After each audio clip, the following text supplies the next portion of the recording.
Salam sejahtera and good morning. Welcome back, speakers and participants, to Borneo Ophthalmology Update 2022 Retina Edition. We hope you had a fun and productive session yesterday as we did. And today, we will continue with the session 3 of the Surgical Retina Symposium. This session will feature surgical video sharing by VR surgeons all over Malaysia. As before, if you have any burning questions along the way, you can always type your questions in the chat box or the Q&A box on the Zoom stream, and our esteemed speakers will answer them during the Q&A session. If you have any friends who are unable to follow our Zoom stream, they can always tune in by YouTube live stream from the link in the chat box. The link for the CPD points and attendance will be provided at the end of today's session. So without further ado, I would like to invite Dr. Joanne Marie, our very own ophthalmologist in Hospital Queen Elizabeth, to moderate this session. So with that, the floor is yours, Dr. Marie. Dr. Chen. A very good morning to all participants and welcome to day 2 of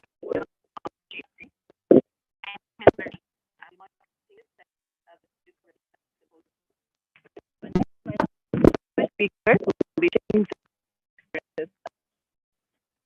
Now it is my pleasure to invite our presenter, Dr. Yu, who is a vitreous surgeon, achieved his medical career in 2005, and later obtained a Master's of Ophthalmology degree from U.S. University and completed his service in 2022. He currently works as one of the hospital, but he also believes in Sarawak. He's part of the team. Dr. Hugh represents his surgical Intraocular removal, which is a common in case of trauma. Please welcome you.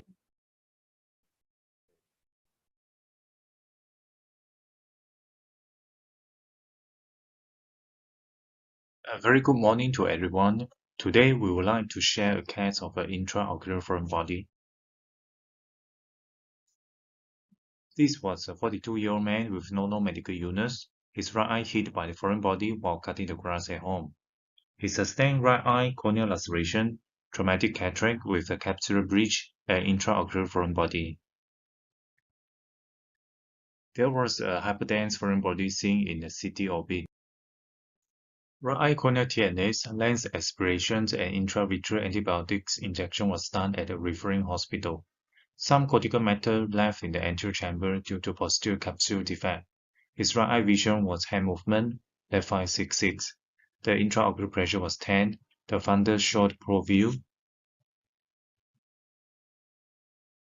The B scan showed foreign body with hyperechoic spike. The retina was flat. This is the video of foreign body removal.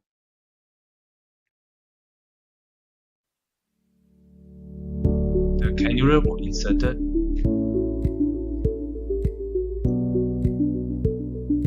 We started with a vitrectomy and a cortical matter removal.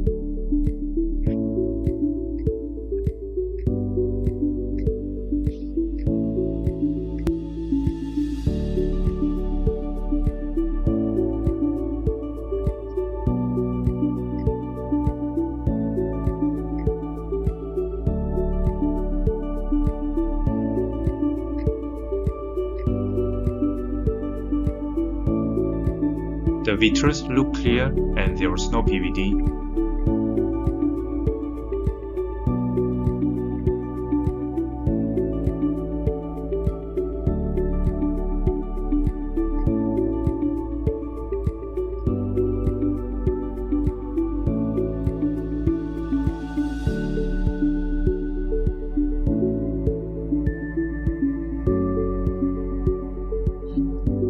The vitreous was stained with triamcinolone.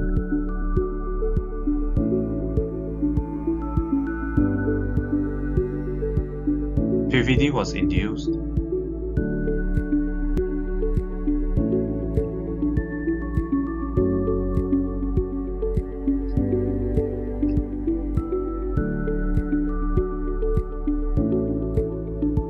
We continue cutting the vitreous.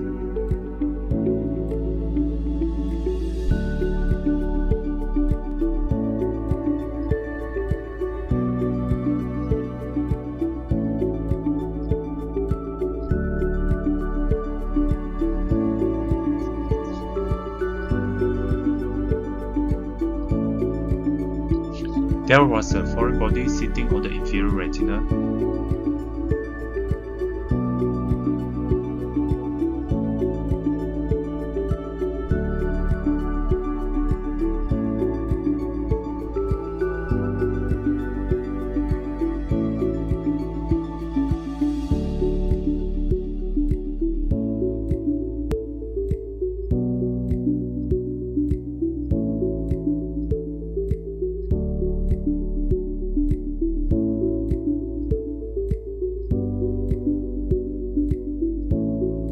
Periphery was intended to look for any breaks.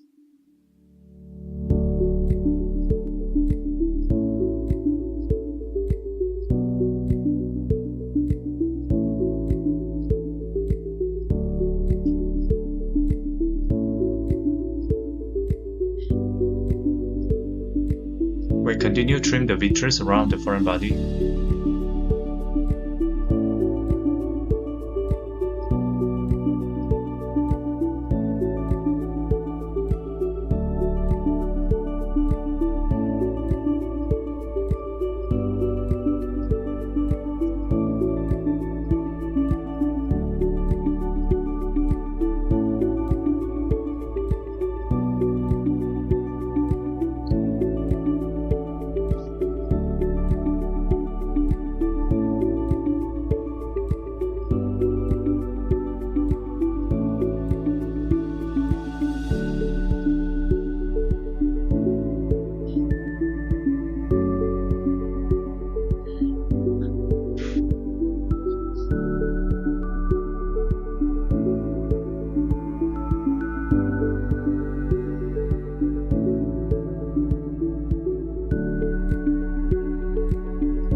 The foreign body was released.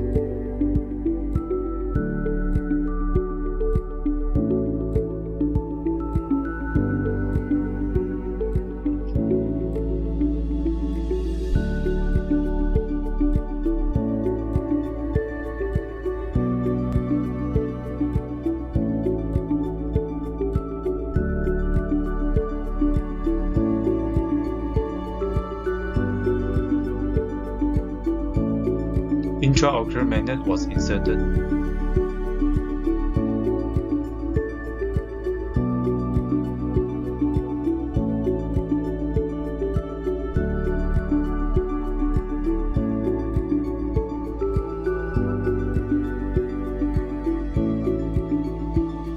The foreign body was brought to the anterior chamber. The claw forceps was used to grab the metallic foreign body.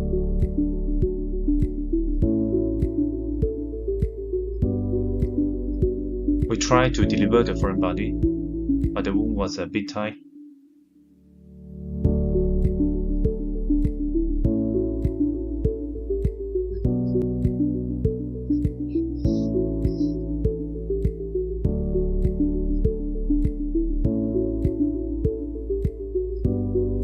We extend the manhole a little bit.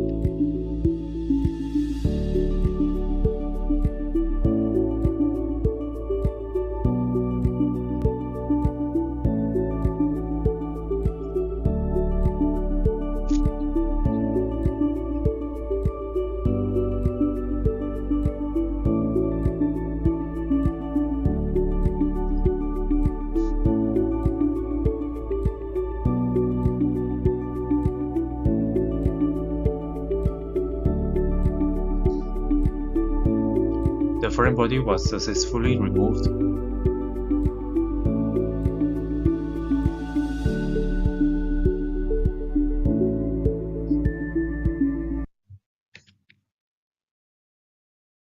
We performed the endo laser at the foreign body impact site, endo PI, intravitreal antibiotics, and completed with the silicone oil injection. Post-op, the vision improved to counting finger. This is the removed foreign body. This is the 3-claw foreign body forceps. Claw forceps is one of the useful tools that can be used to remove the intraocular foreign body. Some surgeons prefer this forceps because it can offer more secure grip.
Testing. The next presenter for this session is Dr. Anis Farhat. He is a vitreoretinal surgeon who is currently working in Klang Hospital. He graduated from IIUM in 2003 and obtained his master's in ophthalmology degree from UKM in 2013. He later served at Queen Elizabeth Hospital for 2 years and was also an honorary lecturer at University Malaysia Sabah at that time. He then pursued the vitreoretinal subspecialty in 2016 and received his training in Selayang Hospital, Mahidol University, Thailand, and Metta Pracharak Hospital in Bangkok.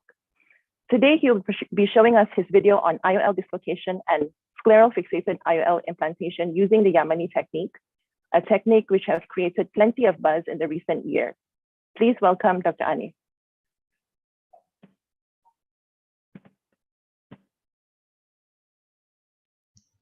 Hello everyone. I'm going to show a video of a 50-year-old gentleman who had an intraocular lens dislocation. He underwent a vitrectomy, an intraocular lens explantation, and implantation of a scleral fixated IOL using the Yamane technique. I hope you enjoy this presentation.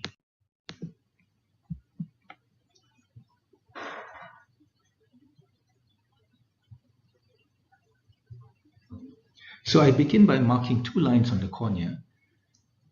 This is a visual marker that depicts the orientation of the scleral fixated IOL that will be implanted later. It just serves as a guide for me to determine where I should place my vitrectomy probes.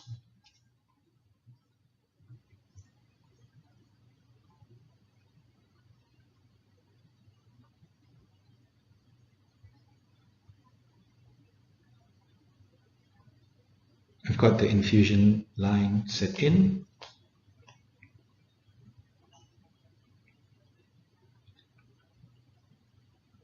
And next we proceed with an anterior vitrectomy.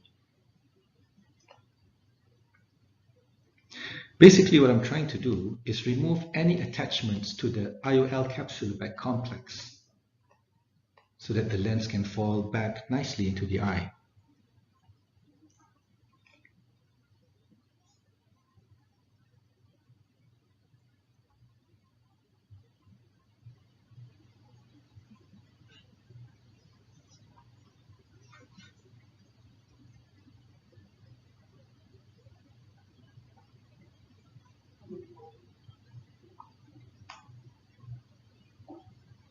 So once all the attachments has been released,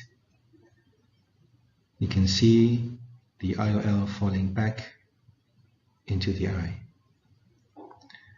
And once that's done, let's put in the biome and see what's going on at the back.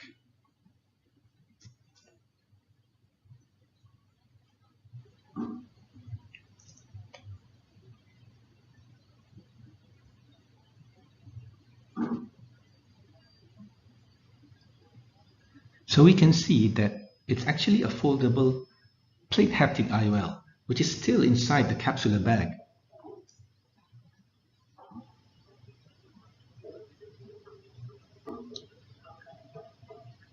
I'm now doing a vitrectomy. So it's very important for us to do this prior to manipulation of the IOL, because we don't want to have any traction of the vitreous onto the periphery that can cause retinal breaks and later on cause retinal detachments.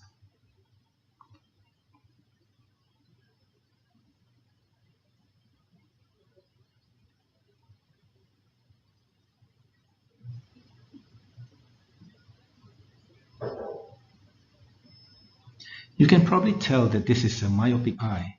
Look at that peripheral lattice degeneration. There were actually multiple holes within the lattice itself.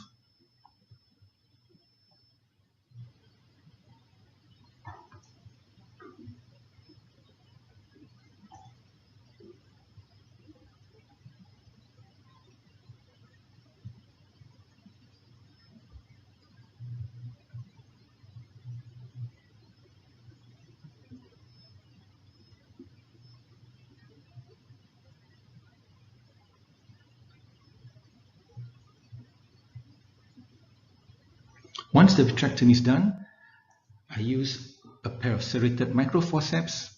I grasp the edge of the haptic and pull it up onto the anterior part of the eye.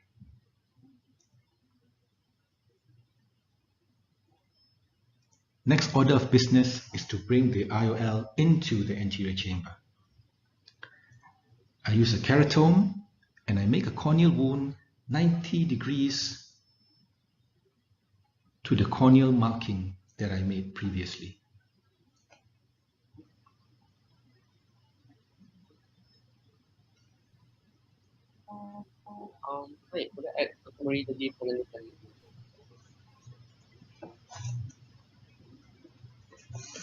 Put in some viscoelastic to protect the endothelium.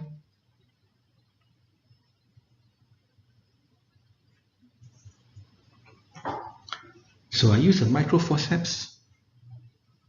I grasp it with my right hand and using a Kelman forceps, I hold it with my left hand.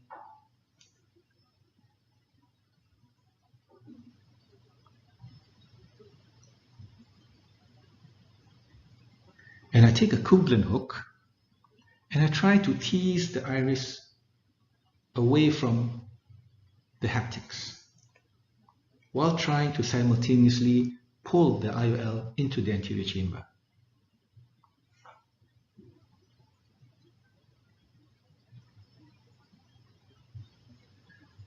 I almost got it, but not quite. So I use the light pot. I bring it behind the IOL, push it anteriorly, and using the Kublen hook, I pull it into the AC.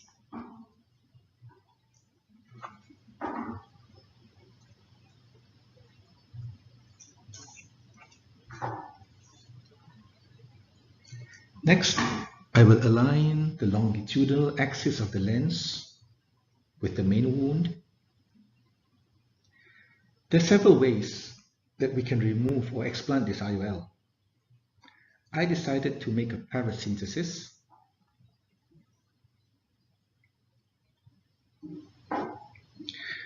And using the Kublen hook, I press down onto the IOL as it folds into the underlying Kelman forceps beneath. I grasp it, I try to pull it out, but oops, didn't work. I only got the capsular bag out. So if at first you don't succeed, try again.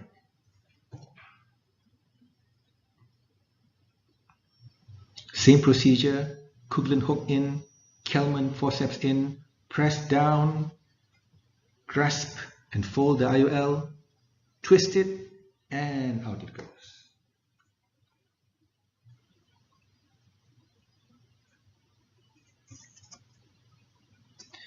This is a 27 gauge needle, which I'm bending for the Yamane technique, skull fixated IOL implantation.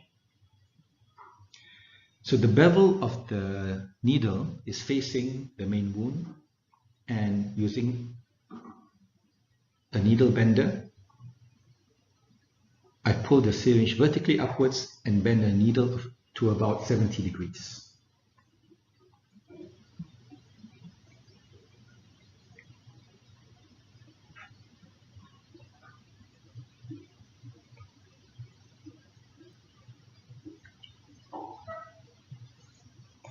I'm closing up the main wound. After this, I will do a fluid air exchange, basically filling the globe with air, and I do some lasering onto the peripheral part of the retina where the lattice degeneration were.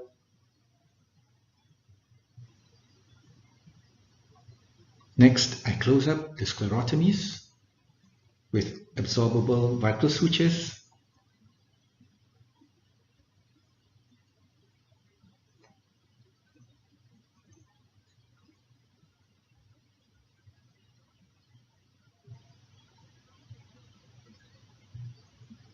The video obviously has been sped up.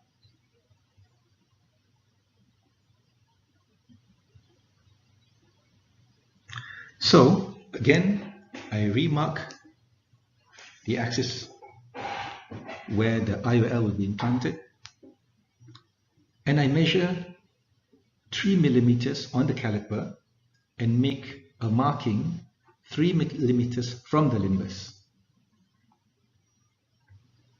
So the scleral tunnel that will be made will be 3 millimeters away from the limbus. The scleral tunnel itself will be about 2 millimeters. So I put a 2 millimeter marking from the first marking, and this will be the length of the scleral tunnel.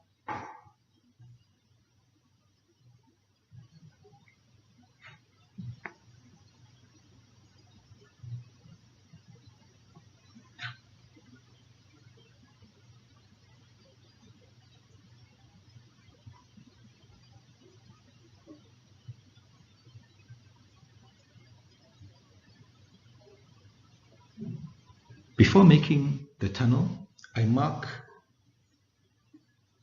an area 2 millimeters from the edge of the bevel on the shaft of the needle. This will give me a visual aid as to when I should stop tunneling with the needle. So it's a 2 millimeter mark from the edge of the bevel. I use a collar brief for counter traction, and I advance the needle into the sclera at the point where I marked, slowly advancing it until it reaches the point on the needle 2 millimeters, and that's when I rotate the needle to the pupillary area. I remove the syringe and just let the needle hang.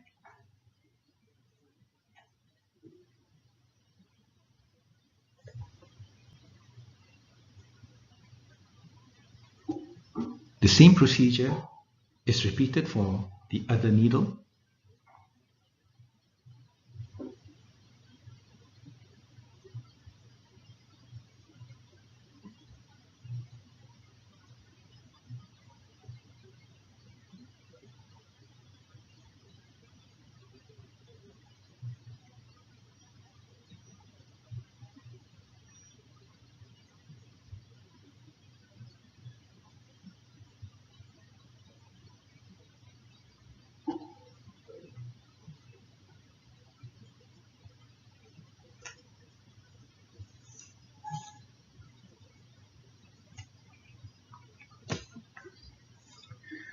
Next, I prepare the 3-piece lens that will be implanted. So what's special about this lens is the haptic. It's made of a PVDF material, which is very important when you perform a Yamane technique, because it's more flexible and more forgiving than a PMMA haptic. And also you're able to burn the end of the haptic and form a small mushroom-like tip. So what I do is take a Sinski and I extend the leading haptic. This will help me to dock the haptic directly into the needle, as you will see in a moment. I reaffix the syringe onto the needle, open up the wound again,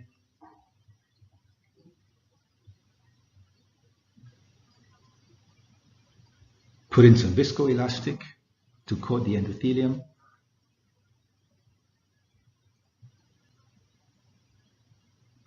So again, you can see the needle is facing the wound, and this is very important as it will help you to directly inject the leading haptic into the needle. So I rotate the injector slowly, see how the tip directly enters the needle, and I slowly inject the whole IOL out, making sure that the trailing haptic will be outside the eye and not inside. Because if the trailing haptic falls inside the eye, you will have a lot of trouble trying to grasp it when you want to insert it later on into the needle. So you've got the serrated forceps ready and grasped the leading haptic. Next, I'm going to take the portable cautery and burn the end of the haptic and form a small mushroom bulb.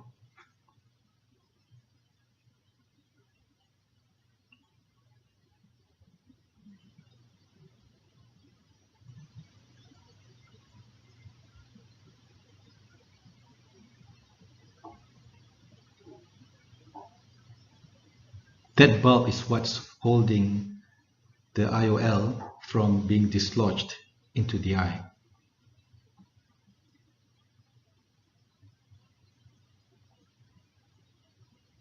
So this is usually the trickiest part. So again, visualize the bevel of the needle. Using a serrated forceps, grab the end of the haptic, manipulate it into the wound, and direct the tip into the bevel and slowly, very gently advance it into the needle. Once it's about 1/3 in, you withdraw the needle the way it came in. Have your serrated forceps ready. Once you see the haptic, grab it.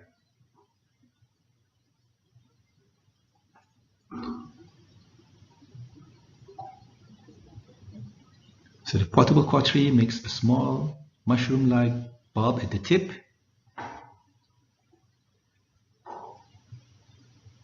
And there you have it.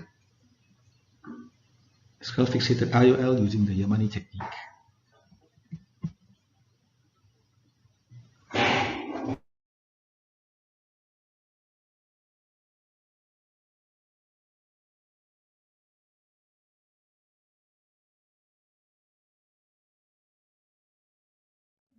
For those of you who are new to the Yamane technique, I'm going to talk about some tips and tricks that may be of some benefit. First is regarding the pupil size. Dilate the patient's eye as large as possible. Have a low threshold if you're a beginner in using iris hooks or iris speculum. I normally place the skull fixated IOL in an oblique manner. So the axis of the skull fixated IOL is oblique to the horizontal at about 45 degrees. The main wound must be directly perpendicular to the axis. It should not be placed on either side of the center, neither here nor here, because this will cause you problems later on when you want to put the haptic into the needle. Most of you will be using the AC maintainer rather than vitrectomy ports, so I would suggest putting the AC maintainer directly across from the main wound. The marking that we will make is in a Z shape. So the two markings are, number one, the green dots. These green dots lie on the axis of the scleral fixated IOL. They are 3 millimeters from the limbus. The second marking is the red dot. This red dot is 2 millimeters from the green dot, and this is actually the length of the scleral tunnel that will be created. The lens used for the Yamane technique are 3-piece IOLs with PVDF haptics. The PVDF haptics are more flexible, they are more forgiving than the PMMA haptics. There are several brands in the market: the iCreal TP600, the Kowa lens, and the Zeiss CT Lucia. Portable cauteries are used to burn the tip of the PVDF haptic. You can find these cauteries on Shopee or Lazada. You can Google dental cauteries or portable cauteries. If you order the iCreal TP600, you can ask them for a portable disposable cautery for an added price of 100 ringgit. The needle used is a 27 gauge needle. Alternatively, a 26 gauge needle could be used as well. Mark 2 millimeters on the needle. It begins from the start of the bevel towards 2 millimeters proximal to the shaft. When you bend the needle, orientate the tip of the bevel towards the main wound. Hold the proximal part of the needle with a needle bender and just lift the syringe upwards towards you to about 70 degrees. Before we begin forming the scleral tunnel, the first thing we need to check is the turgidity of the globe. If the eyeball is soft, then increase the bottle height. A good firm eyeball is very important because if the eye is soft and we advance the needle, it can cause distortion of the sclera, which causes distortion of the scleral tunnel, and you will not be able to get symmetrical scleral tunnel length on either sides. And if this happens, it can cause decentration of the IOL. When you begin creating the scleral tunnel, place the tip on the marking that you have made. Get a bit of a bite of the sclera, and once you feel that the tip of the needle is inside the sclera, advance the needle almost parallel to the sclera. It will be about 5 degrees from the surface of the sclera. Slowly push the needle inwards, and once you have reached the marking, the 2 millimeter marking on the shaft of your needle, stop. Put your needle a little bit more vertical and push inwards until you feel that you are already in the posterior segment. Once you feel you're in the posterior segment, then rotate it horizontally. Rotate it horizontally towards the pupil. Remember that when you are rotating, you will be crossing the ciliary body. So do not point the tip of the needle upwards towards the pupillary plane, as you may injure or cause damage to the ciliary body. Once you've made your scleral tunnels with the 2 needles and detached the needles from the syringes, next use a keratome and form the main wound. Before we insert the IOL, I would suggest that you put in some triamcinolone into the AC and flush it out. Look for any vitreous at the pupillary plane or just beyond it. If you see any vitreous, use an anterior vitrector to cut the vitreous. Remove as much vitreous as you can. Now will be the insertion of the haptics into the needle. For the first haptic, I find that injecting the haptic directly from the injector to be the easiest method. So when you are injecting, use your left hand to steady the needle. The left hand doesn't do much work, it just steadies the needle. With your right hand, dock the injector to the main wound. Slowly inject the intraocular lens. Focus only on the leading haptic. Once the leading haptic peeps out from the injector, aim for the back wall bevel of the needle. If you are able to dock the haptic to the back wall of the bevel, you will find that when you inject it, it will glide nicely into the needle. Stop injecting once you've injected about half of the haptic. Take your time in doing this. When externalizing or withdrawing the needle, we want to withdraw the needle in the same direction or the same way in which we injected the needle. So the first part would be horizontally rotating the needle until it is parallel to the limbus. Remember that the ciliary body is here, and make sure that the tip of the needle is pointing a little bit vertically downwards and not upwards towards the pupillary plane, as you may injure the ciliary body.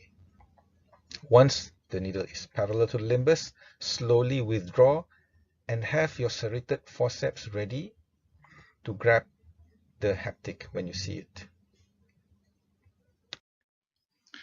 Thank you for listening. I hope the presentation has been beneficial. If you have any questions or you want any clarifications, you can contact me in my email anytime. Thank you.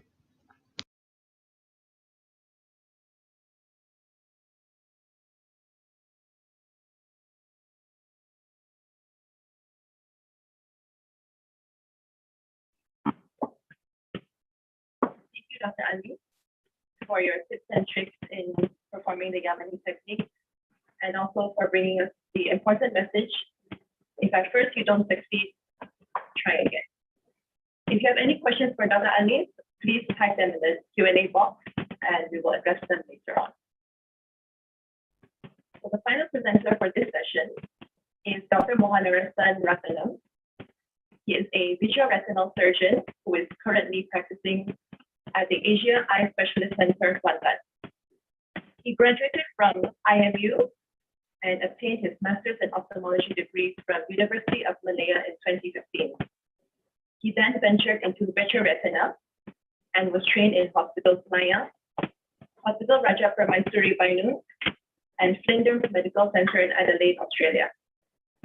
His special interest is in anti-VEGF therapy, but when he's not working, he likes playing the guitar and drums and loves painting.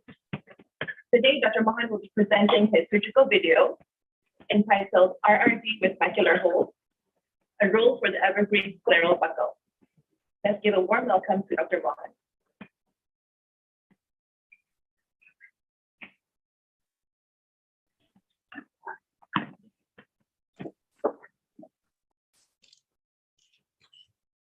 All right. Thank you so much, Joe, for the kind introduction. We'll head straight to the presentation. Let me try to share my screen.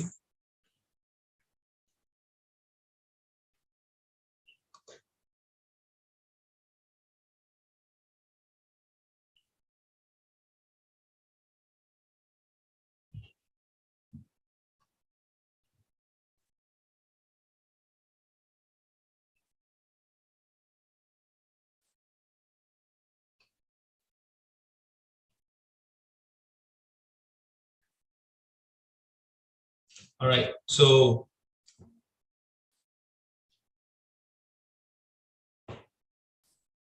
the topic of our presentation today is fragmentogenous retinal detachment, a fairly common problem with a macular hole. But what I want to highlight in this little video is the role for the evergreen scleral buckle. So it's just another day at work until one evening when Mr. G, a 53-year-old gentleman with no previous medical illness, moderate myope, presented with right eye visual loss. Surprisingly, he had this visual loss for 1 month. But living in Kuala Terengganu, he had some difficulty, accessing the private centers because he had insurance cover.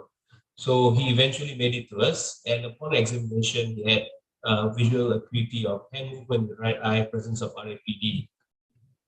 The ocular examination showed fragmentogenous retinal detachment from 6 o'clock to 3 o'clock in the right eye. Macula was off with the presence of a macular hole. There were a few retinal tears. The primary break was between 10 to 11:30. There was a horseshoe tear at 1 o'clock.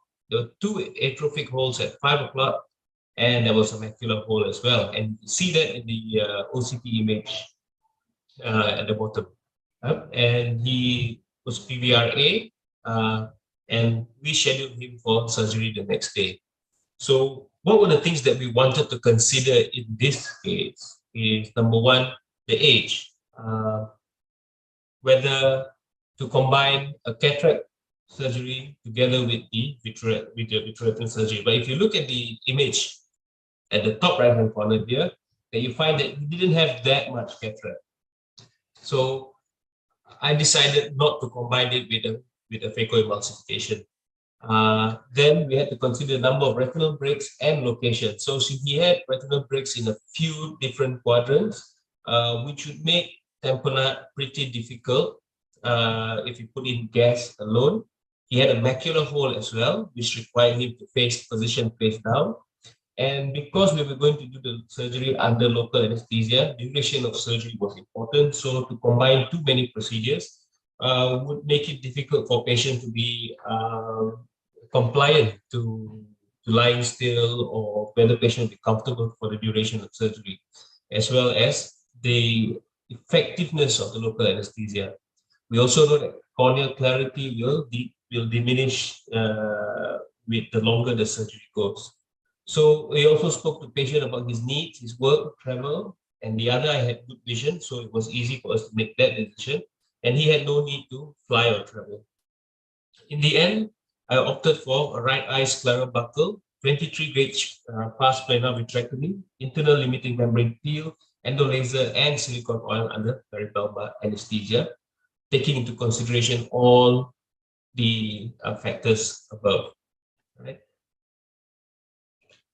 So this is the video of the surgery as following giving the local anesthesia, the region anesthesia. We start off with a 360 degrees conjunctival peritomy, following which then we start to isolate the rectus muscles.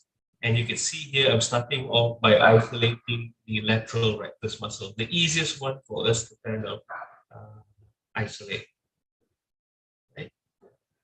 So we continue this process until we isolate all four of the rectus muscles, and we use I use silk 2O to kind of isolate these muscles. And once that is done, we make sure that we have good clearance of the tenons from the muscle as well. And I start to place a scleral buckle again. So what we did was we used 276 band from 8 o'clock to 1 o'clock, because the primary break, which was a large one, was at 11 o'clock, between 10 to 11:30. And I used a 240 encirclement. If you can see here, a 276 and a 240 encircling band as well. So after we've placed the scleral buckle into its position and anchored the 3 quadrants with an Etibond 5/0 suture, and then proceeded to doing the pars plana vitrectomy. So here is the images of us putting in the ports 4 millimeters from the limbus. This patient is faking. And then just as we enter the eye, you can see the patient has a good wise ring right in the middle, which shows that most probably this retinal detachment was caused by posterior vitreous detachment, pulling on the weak points or the lattice area of the retina, causing tears. So this would help us in the surgery in a way, because the vitreous is completely detached. And we're working on clearing up as much vitreous as possible, while at the same time you could also see the presence of a macular hole.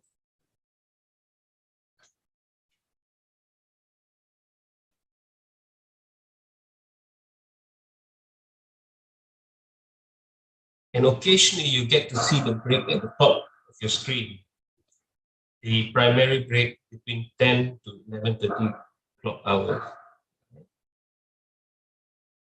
So once I'm satisfied with the vitrectomy, the next step for me was to do the ILM peel. Now there are other ways of doing this ILM peel. I use brilliant blue first to kind of stain the internal limiting membrane, and then use a 23 gauge ILM forceps to peel. We could use heavy liquid to kind of counter tamponade, to provide counter traction for us to allow us to peel the internal emitting membrane a bit easier, but I didn't use it in this case for fear of it seeping through the macular hole, which was pretty large. It's unlikely for it to seep through the macular hole, but I had this little fear, so I did it without any heavy liquid. Still, I felt that we managed to get a large enough island peel. And then the next step was, of course, we just further cleared up vitreous and look for any other breaks. We'll do an internal search, and as you can see here, I've started marking the retinal tear. So you can see the retinal tear right at the top there, the huge retinal break. And what I do is I use a cautery to mark the edges, because when we do a fluid air exchange later on, a lot of the small, especially the smaller retinal tears, will be difficult for us to see because the vision gets a little blurry under air.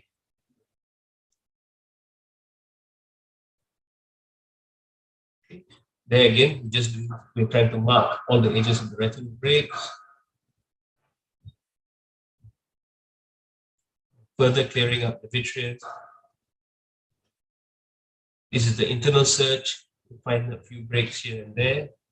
5 o'clock, 1 o'clock.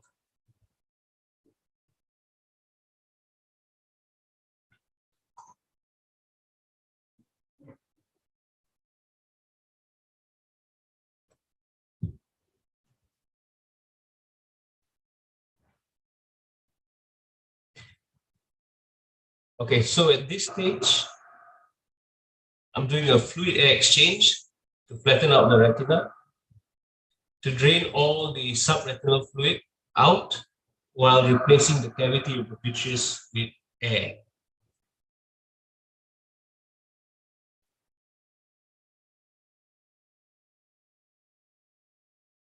And you can see the edge of the soft tip that we use to drain the fluid out of the retina.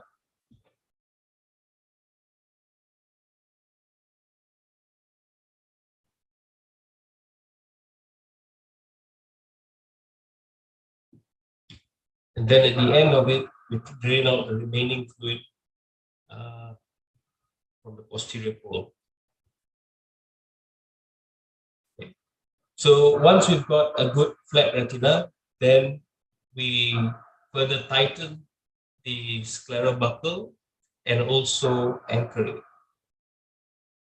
So you can see here, just going to expose the scleral buckle once again to create a good indent so that the scleral buckle will provide support for the retinal breaks.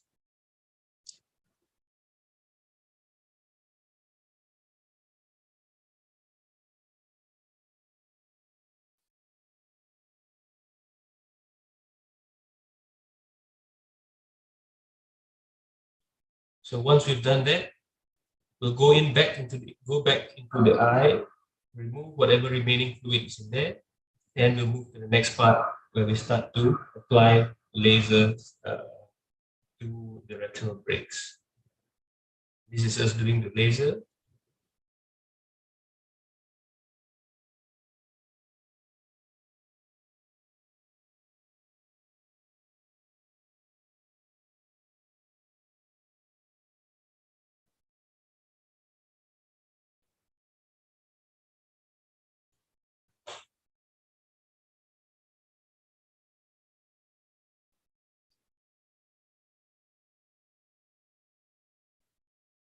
Okay, so once that is done, I've come out again, and this time I'm just going to trim off the remaining extensions of the scleral buckle, especially the 240 band, and we'll finally anchor the antibond suture. You can see us just putting a dead knot to it at the end.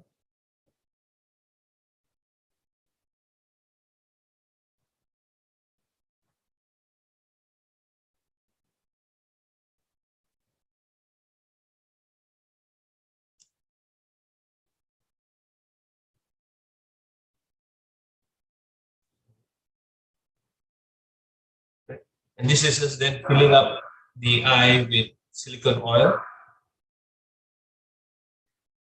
So I usually get between 85 to 90% silicone oil fill. And once that is done, we'll proceed to removing the vitrectomy pot. We suture the sclerotomies sites, and finally we will suture up the conjunctival peritomy. So end the surgery with some subconjunctival dexamethasone and bigger box.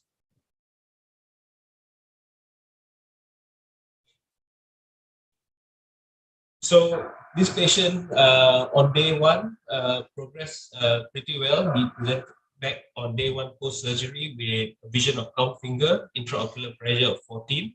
And you could see that in the image on your right that the eye wasn't very inflamed, as the duration of the surgery wasn't too long. He had good indent, and at post-op 1 month, his vision had improved to 6/120 with pinhole 645. He is due to return in a week for us to examine, and from when we will do the OCT scan and to have a look at the structure of the macula.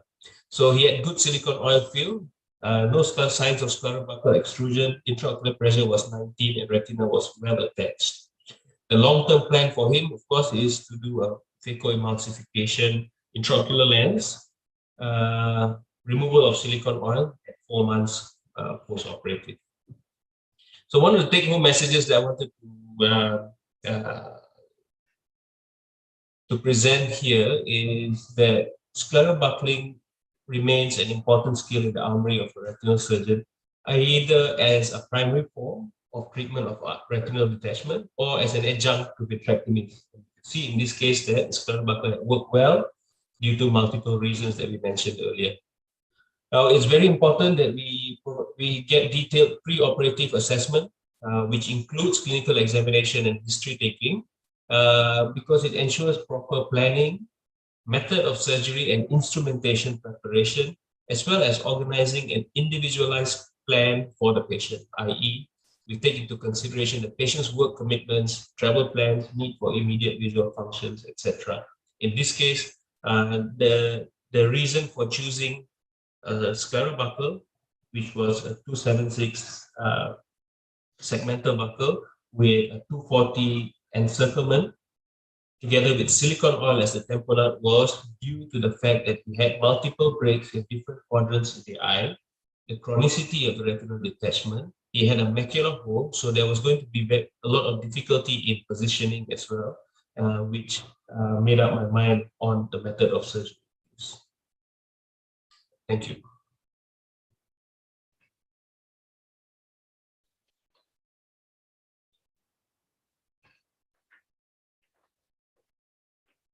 Thank you for sharing your expertise with us, Dr. Mohan. There will always be a profile of patients who would benefit from scleral buckling. It is indeed an important procedure for us. So we will now proceed with the Q&A session to Dr. Anis, Dr. Q. I would like to request that you turn on your webcam, please.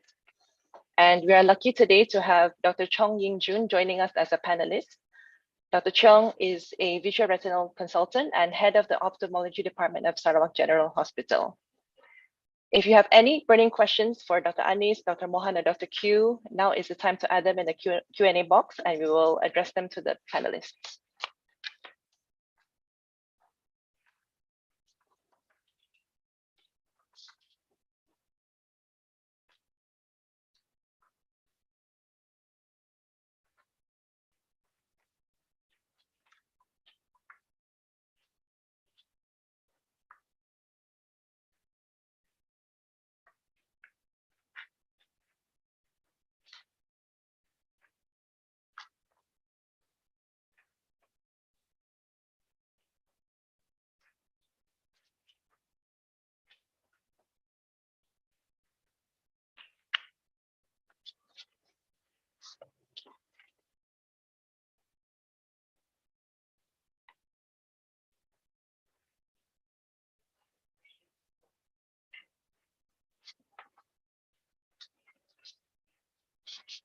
Dr. Mohan, are you still online?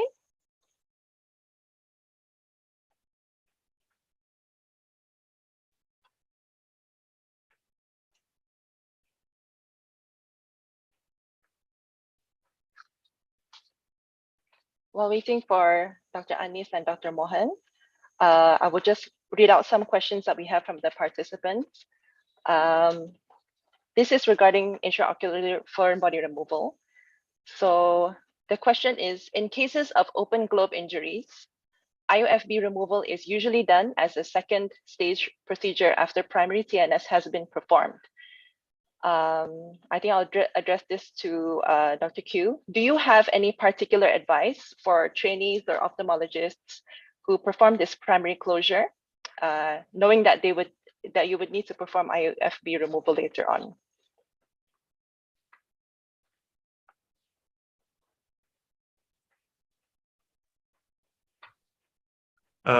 Yeah, I mean, normally the IOFB removal is done as a second stage procedure. During the primary TNAs, the primary surgeons try to make sure that the wound is explode and then is properly sutured, so the wound will be a tight seal. So when we're doing the IOFB removal, it's much more easier. Then it might not have any leakings from the corneal wounds or any scleral wounds or prolapse. Yeah, these are our concerns. And if possible, if there was any lens capsular breach, you may also try to do some lens abrasion or lens removal if possible. So to ease our jobs, if you can't remove it and you find that it's quite complicated and difficult for you, you can just leave it. Yeah, for the VR surgeons to have to remove it. Yeah, and of course, for this kind of case, it's advised to give intravitreal antibiotic also after you do the primary TNS. Yeah. Dr. Chong, do you have anything to add?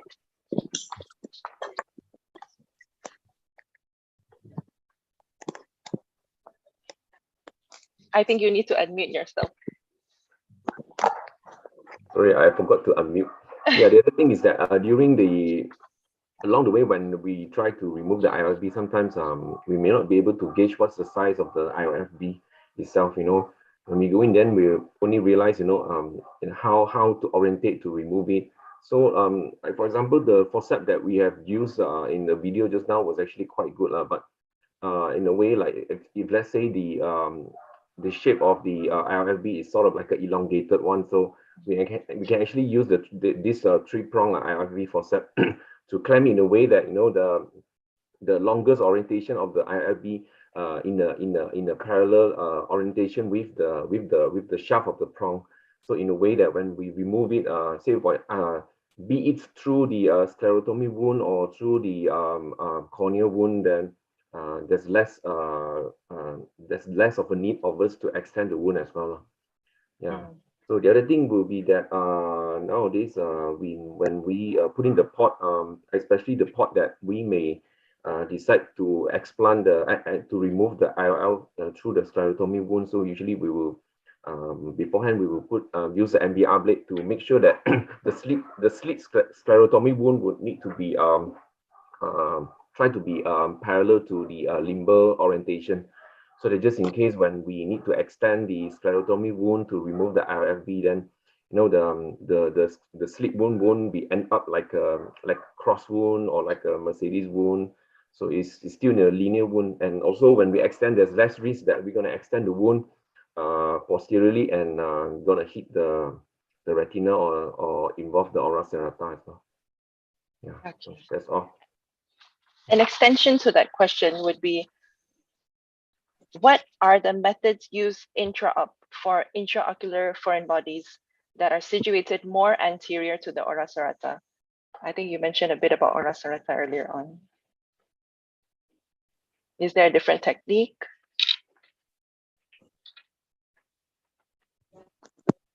Yeah, for that, once we clear up those vitreous posterior to the equator, and then of course, then we will indent anteriorly. So one of the ways is that we will indent, use the indenter, and then try to grasp it then. Yeah. So usually we try to use the indenter, but the difficult part would be that if the say the oral the ocular the foreign body is very near to the lens, yeah, which let's say the lens is not breached, it's still good. The lens is still clear, it's not injured during the course of the injury. Then this one we may need to counsel the patient beforehand. We have a case like this that the patient came to us and ILFB was lodged somewhere near the ciliary body there.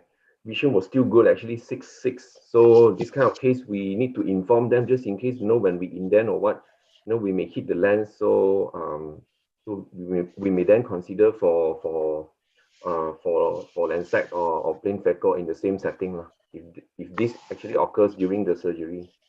Yeah. So to answer the question, we usually will indent it and then try to remove it and grasp it with the IOFB set. We have it, or we will just use the magnet as well. So that's how we remove. Yeah. Thank you, Dr. Chong. And another question about IOFB removal. What are the challenges in removing IOFB in cases where they also have traumatic BH as well? Maybe Dr. Mohan, do you want to answer this question? Yeah, why not? Okay. So I think IOFBs are generally very, very traumatic. Even if immediately after trauma that they have 6.6 vision, chances are vision is going to drop after surgery, right? Because we had an intraocular foreign body, because you cannot just take into consideration the fact that something had gone in, but you have to take into consideration that foreign body has got some chemical property and so on, right? And that can damage the retina. Surgery can damage the retina. The surgery can damage the lens, like what Chong said earlier on as well. So back to the question, which was, if there's vitreous hemorrhage, what was the thing? Sorry, is there any any particular method that you would do in cases for IOFB removal in traumatic BH? No, so the methods remain the same. It's still a stepwise technique. You still got to go in. You have to clear the media to give you good visualization. So what that means, one of the first steps you got to do is you got to clear up the vitreous hemorrhage first, and then visualize and look at the extent of damage, and then treat accordingly. If there's vitreous hemorrhage, the likelihood is it's either gone through part of the retina, or it had gone through the ciliary body and caused a lot of bleeding from the uveal tissue. Okay, thank you, Dr. Mohan. So we have several questions on the Yamane technique, scleral fixated IOL. Is Dr. Anis online? Yep, can you hear me? Oh, hi, Dr. Anis. Hey. So the question is, do you have any tips on preventing IOL tilt when performing the Yamane technique? Yeah, so this IOL tilt, usually what I find is most of the time the reason for the tilt is because of the asymmetry of the tunnel. So sometimes this occurs because we insert the needle when the eye is not turgid enough. So if the eye is soft, so it could be soft due to several reasons. So sometimes one of the techniques that some surgeons do is to inject the needle, the first needle, and then they make a phaco wound, and then they dock the leading haptic into the first needle, right? And then after you've already externalized the IOL and you've already made the first burn, then what happens is you insert the second needle while the wound is still open. So I find this technique causes the eyeball to become less turgid because it's not a closed space, right? So the technique that I described was to insert both needles first. So when you insert both needles first, the whole eyeball is closed, right? Only then do you insert the IOL. So basically, number one, the turgidity is very important. Everything must be done in a closed compartment. Secondly, when you want to insert the needle, it's very important to be aware of the turgidity of the eye. So if you feel the eyeball is soft for whatever reason, just increase the bottle height. Increase the bottle height until it's turgid, and then you will find that you can get a good formation of the tunnel. Because when the eye is soft and you press onto the eyeball, it distorts the sclera. And when you distort the sclera, the tunnel becomes asymmetrical. And when it's asymmetrical, you will find that the tilt will occur. So would you suggest that an AC maintainer is placed at all times for people who are non-VR surgeons to maintain the Yes, turgidity? definitely, yeah. Any comments from Dr. Chong? Do you have any advice on preventing the IOL tilt during the Yamane technique sclerofixated IOL? Yeah. Like what Dr. Anis has presented, I think the first angulated needle that when we pushing the needle, I think Dr. Anis mentioned that it has to be as parallel to the surface of the sclera, or like almost like 5 degrees. Yeah, I think that is the step whereby it can help to prevent the tilting of the IOL. Okay. And this question is also regarding the sclerofixated IOL. So if you perform sclerofixated IOL as a secondary procedure, is there any preference in terms of the biometry calculation, and what refractive outcome should we aim for? Dr. Q, you want to answer this question? Yeah, for sclerofixated IOL, I think for my practice, normally we just aim for like a normal PCIOL kind of biometry. Yeah. Dr. Mohan? I'm not sure how about any other surgeons. Any other?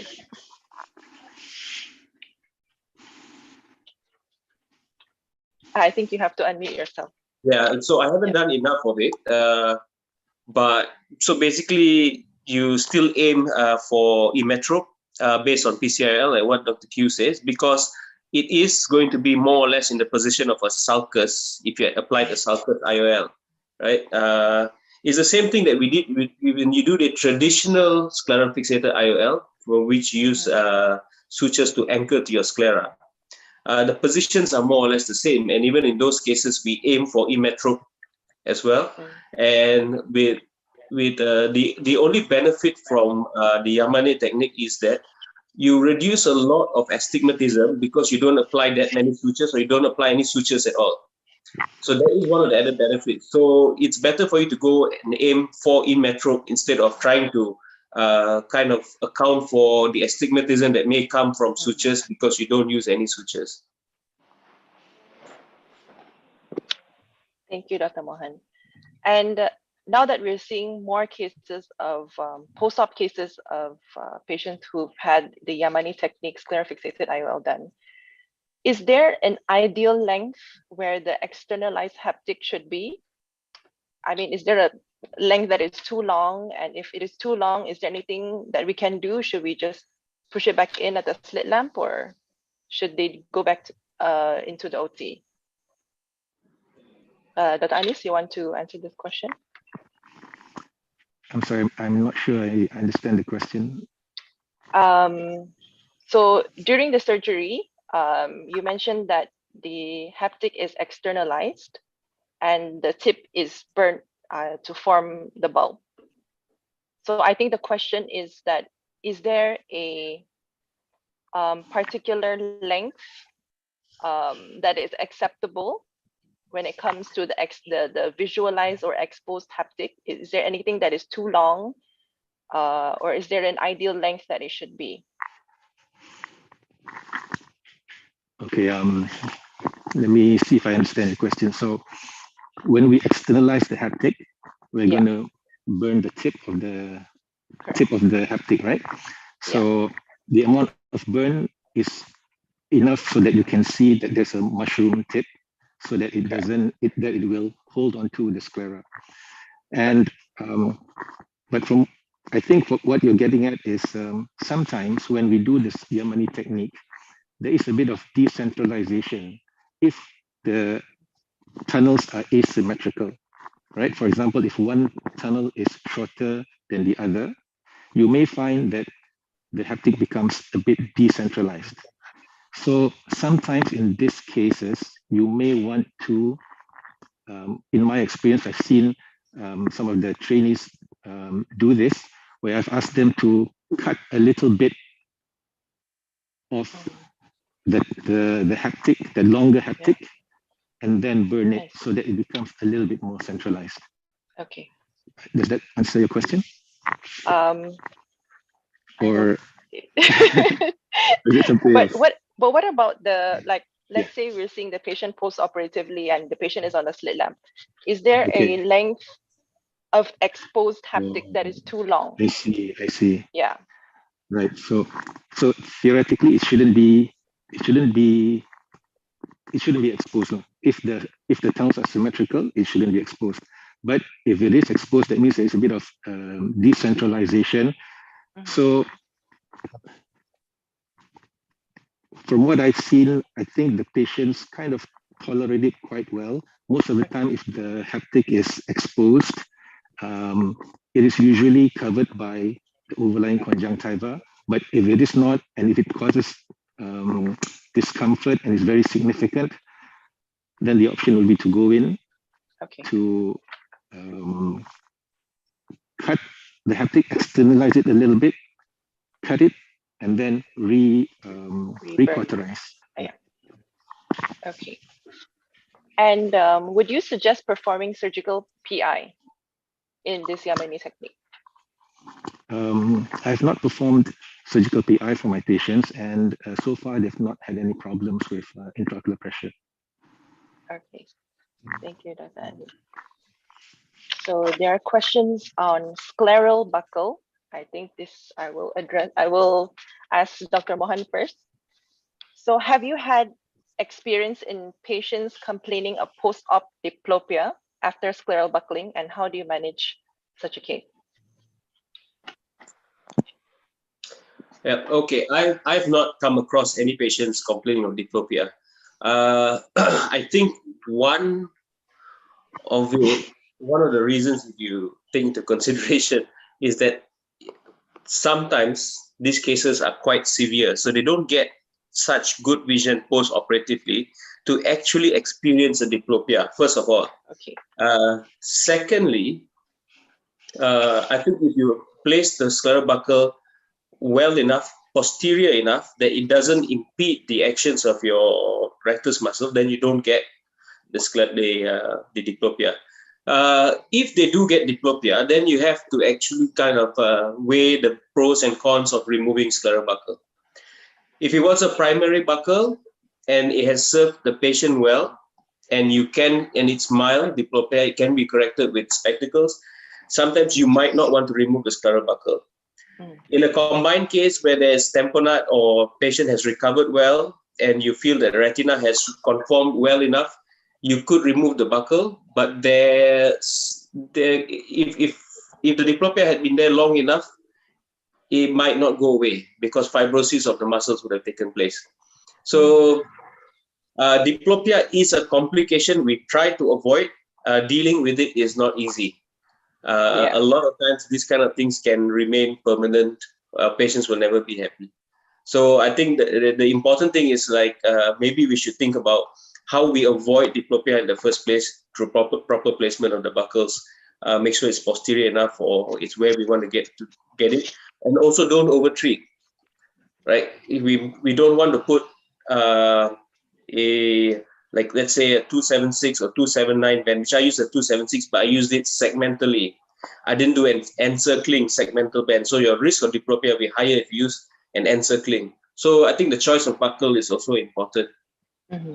But yeah, if it does just disrupt the patient, then we have to consider removal of buckle or not. Thank you, Dr. Mohan. Dr. Chong, do you have any comments on that? You have to unmute yourself. No. I have no comment on that. No comment. How about yourself, Dr. Anis? Have you had patients with post-op diplopia after scleral buckling? No, I've not. Okay. So, Dr. Mohan, what are the specific post-op or post-scleral buckling findings that you would typically look for? It sounds like a good exam question. Yeah, probably from the trainees. Yes. You always start from front to back, right? So from vision, so early on we spoke about diplopia. Ask patient if they can, if they are seeing diplopia. If they're not, if they're seeing double vision, sorry.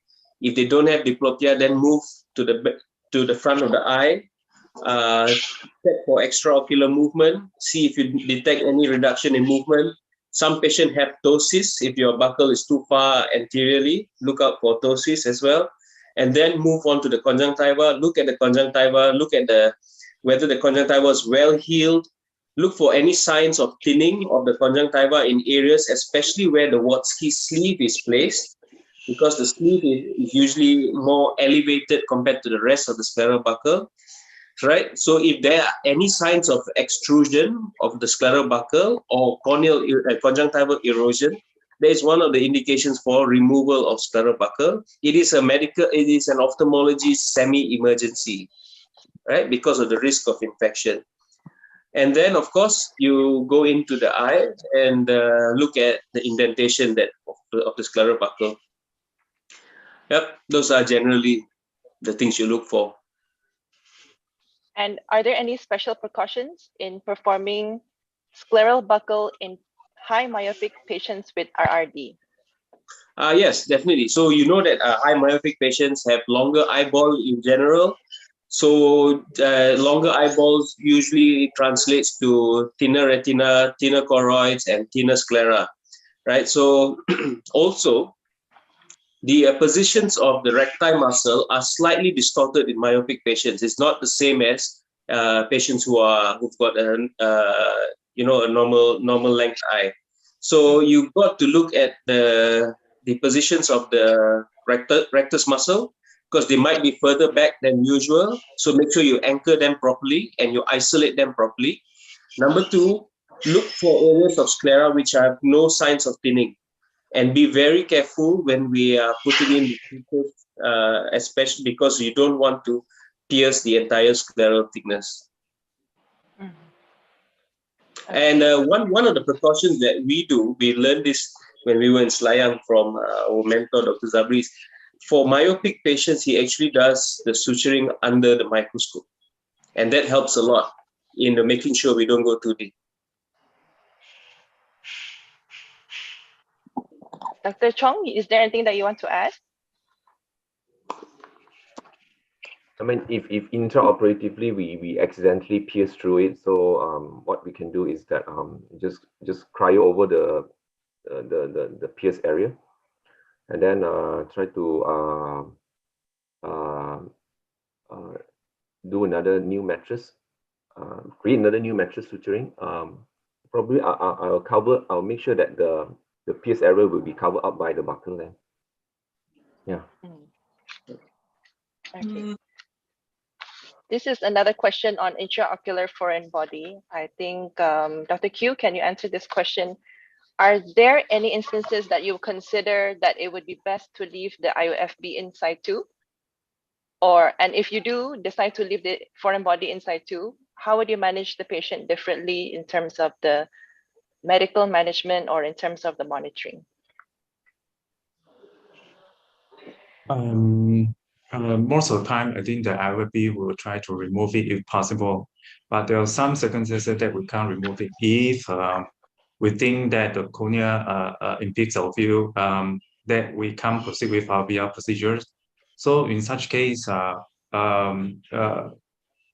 can continue with our systemic antibiotics plus intravitreal antibiotics and monitor how's the progress. In such case, I think we have to wait for the cornea when it's getting better and clearer for us to go in.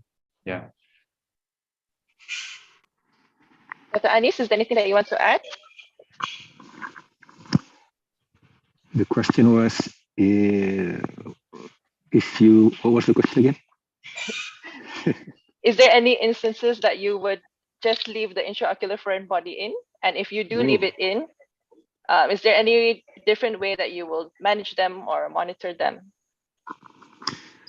No, I think if there is a foreign body, I'll definitely go in, try hard to look for it, and definitely remove it. But I've had a patient just recently where the CT scan showed that there was a foreign body, and went in, but there was no foreign body that I could find. Did indentation, it just wasn't there. So I'm thinking that it may be actually within the sclera, but the CT scan probably couldn't delineate it properly. So in that patient, I didn't go back in. I just left it be the way it was, and we're just monitoring him. And if it is in the sclera, if it doesn't cause any problems, I think we might probably just leave it there. I see. And when you monitor, is mainly for endophthalmitis, or is there anything else that you're looking for? Yep. Okay. Endophthalmitis, any pain, if the patient is in pain, things like that. Okay.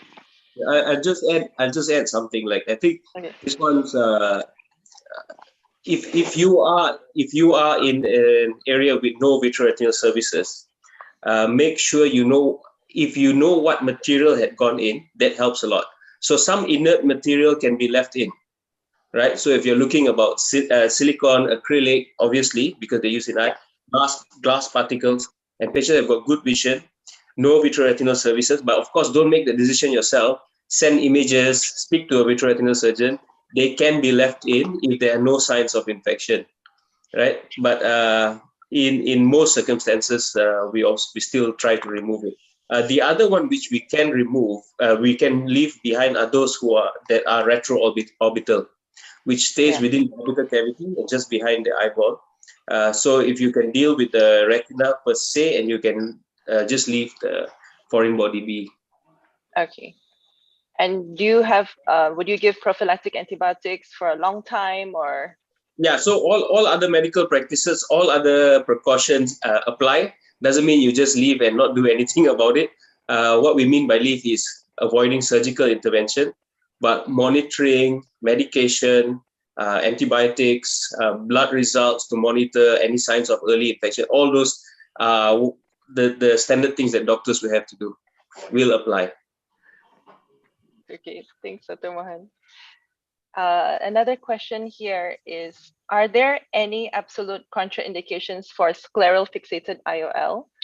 And do you have any experience in performing this in pediatric age group? Dr. Chong, you want to answer this question? Oh, I have no experience for pediatric patients. Yeah, I never done before on pediatric patients. Oh, okay. Dr. Mohan, do you want to answer? Absolute contraindication. I mean, you can take into, like I said, the same medical practice applies. If patients have got any signs of PUK, patients have got signs of scleral melting, surgical. Obviously, if they're going to be putting in a secondary IOL, maybe they've had surgery before. So post-surgical scleritis, those are all contraindications for you to kind of do it to put in scleral fixated IOL. So look at structure of sclera, of course. Look at the inflammatory eye conditions. If patients also have connective tissue disease, I think you want to be a little bit careful of inducing any form of inflammation towards the sclera. How about any experience with using on pediatric age group? Pardon? Do you have experience in inserting scleral fixated IOL in the peds age group? No, not for me. Okay. Dr. Anis? No, none for me either. Okay. Dr. Q?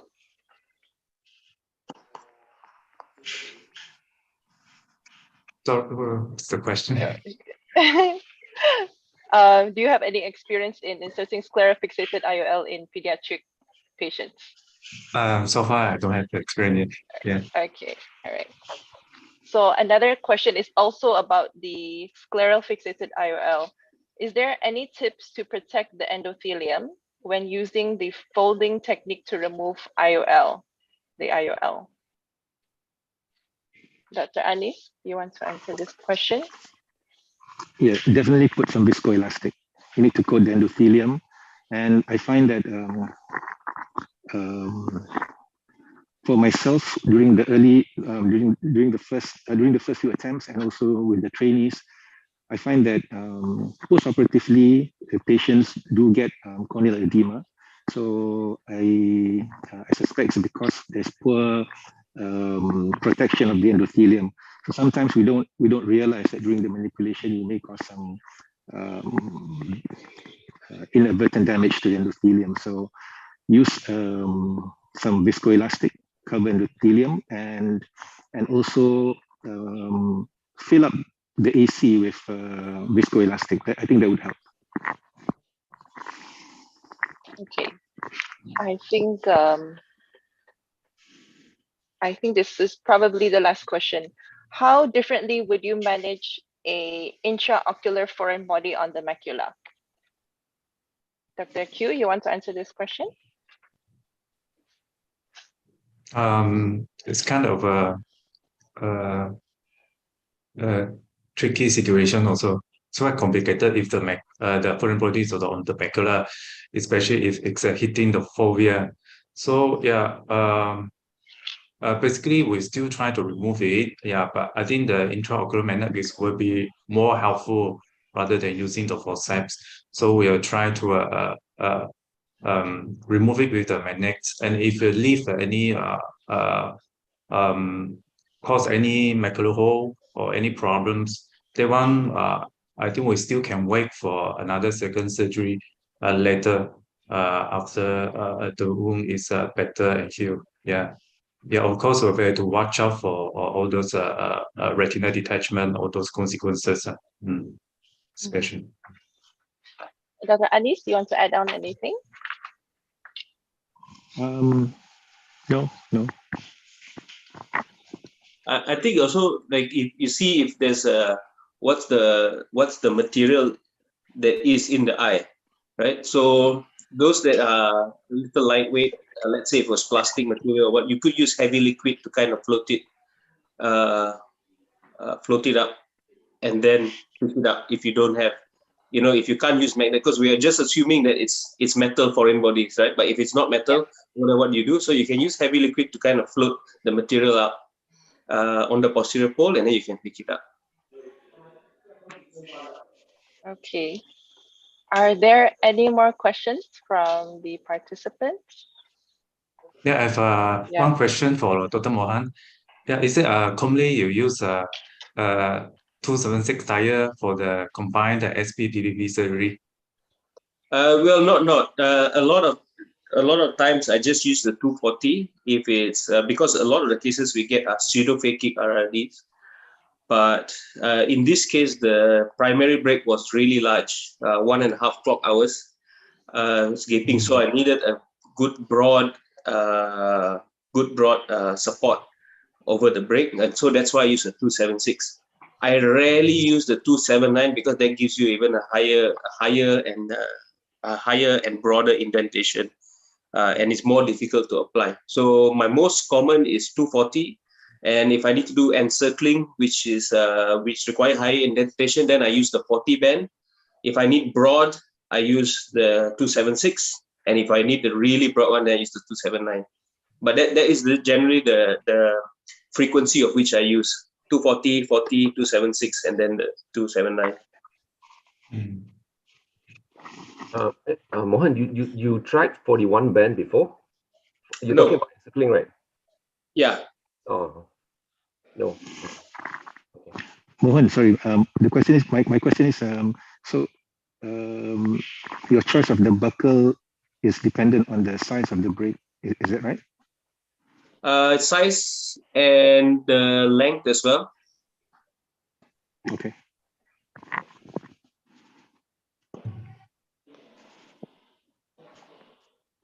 I think we are running short of time.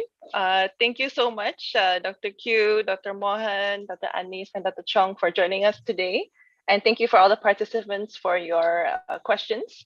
So I would like to conclude this session for now, and I will hand it back to the MC for the next session. Thank you. Thank you all so much. Thank you. Thank you, everyone. Thank you. Bye.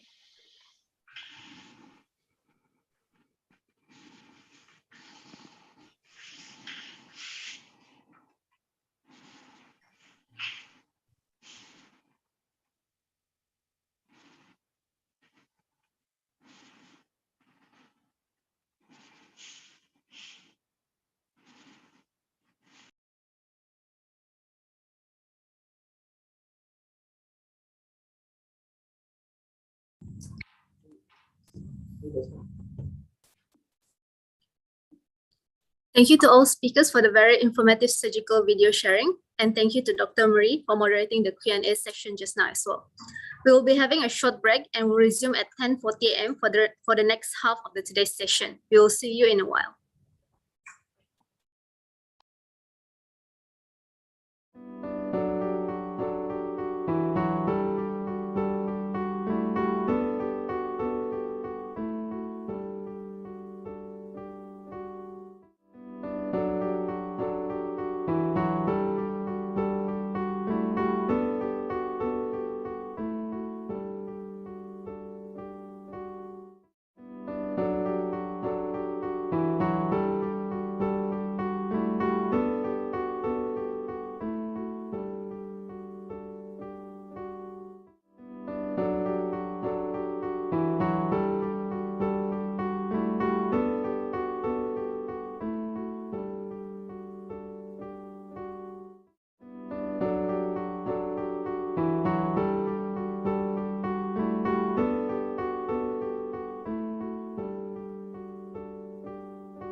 Hello, hello.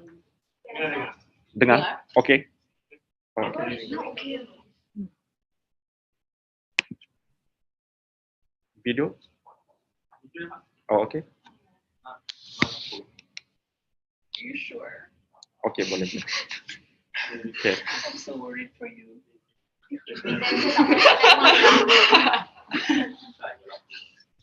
Oh, lampu. Okay, don't forget. You have to show your handsome one.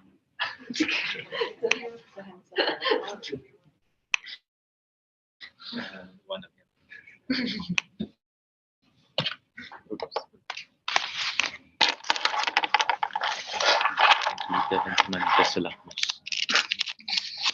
Okay, thank you, Chad.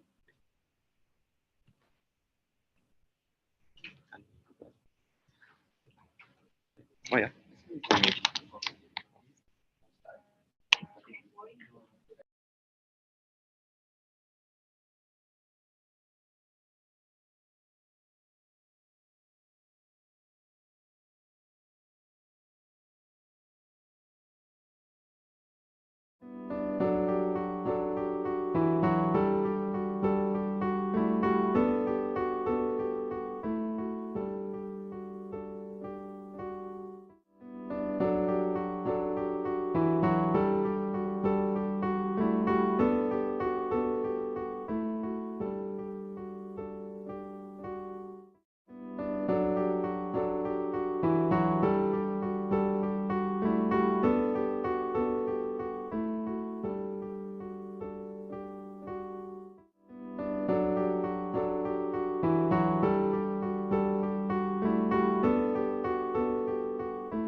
Hello and welcome back to the second part of our session today. We will continue today's session of retinal surgical sharing. For the second part of this session, Dr. Anwar Zaki, our ophthalmologist from Hospital Queen Elizabeth and Hospital Wanita dan Kanak-Kanak Sabah, will be moderating and sharing the Q&A session. So with that, I invite Dr. Anwar to take the floor. Thank you.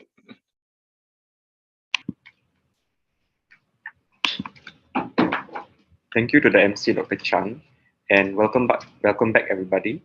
For the next surgical video session, I would like to introduce Dr. Tae Wee Min. Dr. Tae is an ophthalmologist and vitreoretinal surgeon currently practicing in Oasis Specialist in Seremban. Graduating from University Putra Malaysia in 2007, Dr. Tae pursued Masters in Ophthalmology in University Science Malaysia from 2011-2015, and finally subspecialized in vitreoretinal surgery in 2020. Please welcome Dr. Tae to present his surgical video.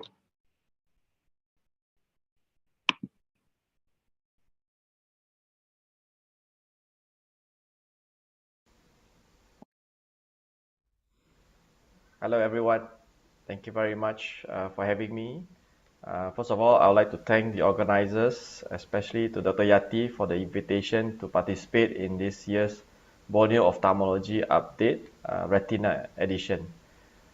Alright, today my talk will be about a surgical video on macular hole retinal detachment surgery. And before I start, let me just say that my presentation will be quite short, actually, less than the 30 minutes allocated. But I hope that we can have a good Q&A session after this, yeah, to discuss any doubts that you have regarding this surgery. Okay, without further ado, I'd like to present my topic about macular hole retinal detachment surgery. My name is Dr. Tae from Oasis Eyes Seremban. And just a brief introduction, macular hole retinal detachment in highly myopic eyes is a vision-threatening complication, part of the myopic maculopathy spectrum of disease. It accounts for about 0.1 to 1% of all retinal detachment cases. And this incidence may actually be higher in populations whereby there is greater prevalence of high myopia, such as in Taiwan and Japan. This is a typical OCT picture of macular hole retinal detachment, where you can see that the retina is actually very much elevated and separated from the RPEs. And you can actually see a macular hole here and probably some epiretinal membranes as well. So the treatment of macular hole RD is, right now the surgery is the mainstay of treatment. All right, to reattach the retina and hopefully preserve some vision. But this surgery is actually quite challenging, especially for the beginner or the young retina surgeon. There are actually different approach. This is actually a different approach, yeah, from your typical macular hole surgery, whereby there is no retinal detachment involving the macula. Yeah. So what are the key challenges that you face as a surgeon in these cases? Number one, because of the tessellated fundus from a very thin retina, yeah, you can actually encounter poor visibility of the internal limiting membrane. The long axial length plus the presence of a posterior cephaloma will surely complicate matters. The peeling of the ILM from a detached and mobile macula, yeah, it also poses a big challenge as well. And of course, the risk of toxicity, especially if you are planning to stain the ILM using any of your vitreomacular dyes, yeah, vitreoretinal dyes. So there is a risk of toxicity because of the subretinal entry of the dye through the macular hole. So I'm going to show you a short snippet of a video, yeah, to illustrate some of the challenges faced, yeah. So this is actually a free ILM flap, the patient with a macular hole and then treated, and then he had a macular hole RD. So we have gotten the ILM free flap, yeah, which we try to put onto the macular hole, and you can see that, oops, ILM is lost, okay, because of the turbulence caused by the infusion. The ILM free flap sometimes does not stay on the area that you want it to, and it can just be lost just like that. Some have actually resorted to using viscoelastic as like a retinal glue, yeah, to keep the ILM or membrane or any retinal graft in place, yeah. However, if you notice that you're actually using quite a bit of the OVD here, and it goes all over the place, and it doesn't just stay on the macular hole itself. All right. So what if I say that there could be an easier way of doing this surgery? Yeah. This technique may actually help prevent accidental subretinal entry of the dye through the macular hole. It will help to stabilize the macula during ILM peeling, and also to keep the ILM in place during surgery before you do your air exchange and also your gas or oil injection. So this technique is what we call SPOT or subfluorocarbon OVD technique. Okay, so how do we do this? All right. So I just illustrate with a series of diagrams first before we see a video demonstrating this technique. So if you look at the top left-hand corner picture here, you can actually see that this is a macular hole retinal detachment. Okay, first step is actually to put a small bubble of your heavy liquid, yeah, onto the macular hole to prevent any entry of the dye through the hole into the subretinal space. Yeah.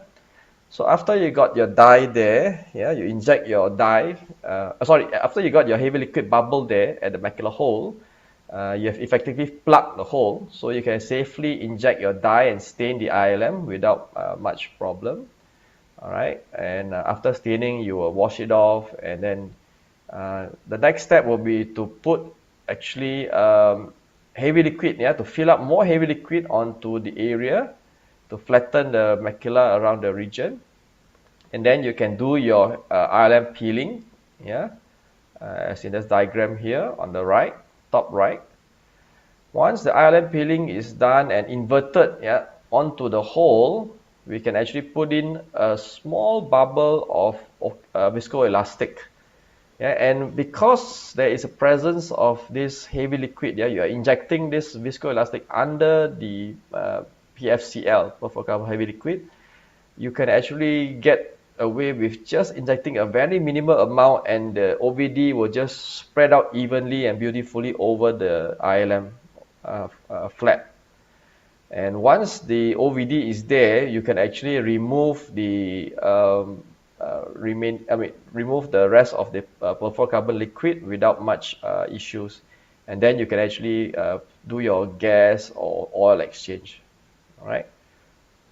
So this is one video illustrating the surgery. Okay. First of all, you clear the vitreous. Make sure you have cleared the macular cortex, vitreous cortex at the macula. Yeah, staining with triamcinolone is always a good idea. So you make sure you clear it up, and then you put in a small bubble of the heavy liquid.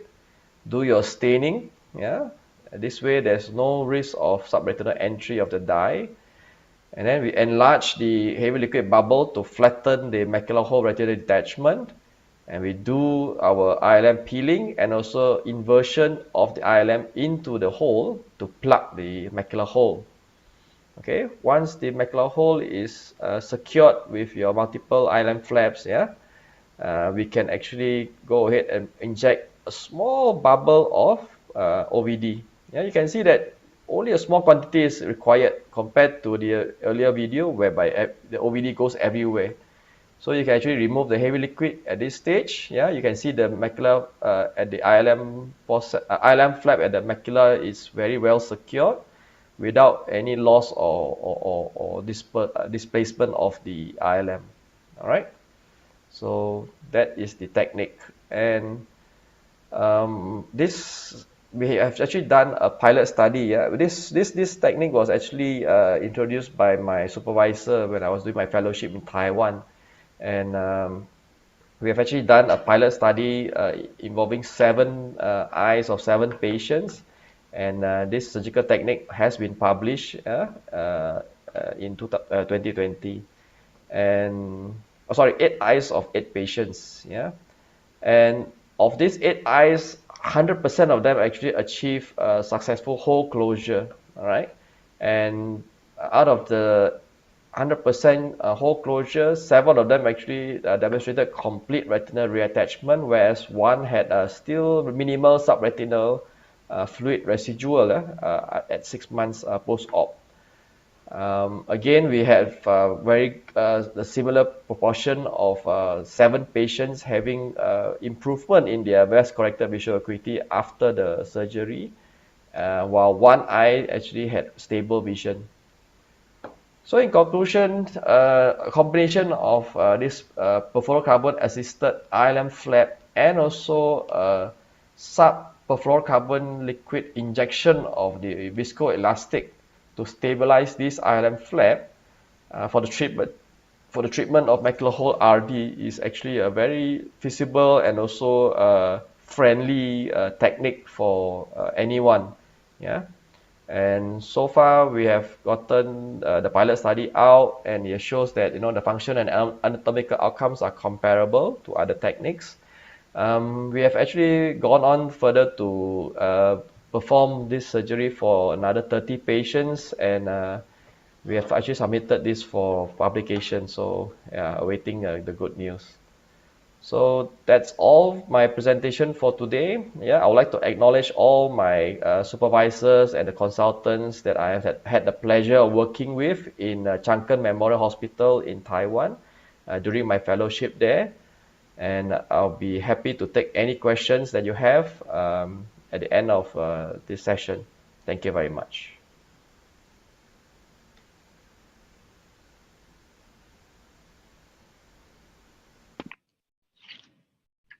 Thank you very much, Dr. Te, for the wonderful and what an innovative surgical video technique that you shown just now.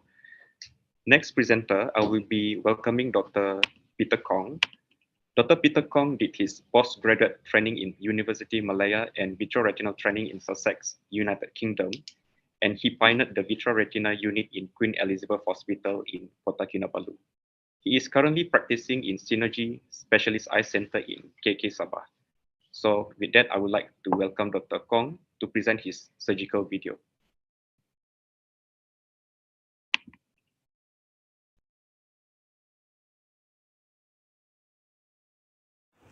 This is Peter Kong from Synergy Kota Kinabalu, talking about the use of intraoperative mitomycin in the prophylaxis and treatment of PVR. PVR is the main cause of recurrent RD. The surgical principle is thorough removal of vitreous and retinal traction and identification and treatment of all breaks. The usual surgical steps are radical vitreous-based dissection, lens and membrane removal, retinectomy, and tamponade. Adjuvant intraoperative mitomycin C is an additional step to prevent recurrence of PVR. 60-year-old men have a 2-year history of poor vision from chronic retinal detachment with PVR in the right eye. A phacoemulsification was done followed by a 25-gauge pars-plana vitrectomy.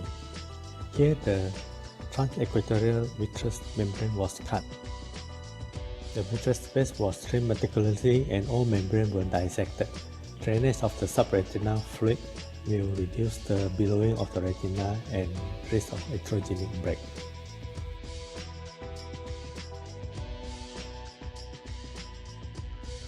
Next is the removal of epiretinal membrane with forceps. The view can be enhanced by dye such as dual membrane. In this case, the ILM was peeled over the macula. Next is the application of the mitomycin C. The drug is diluted to 10 to 20 micrograms per ml and is mixed with dye for visualization.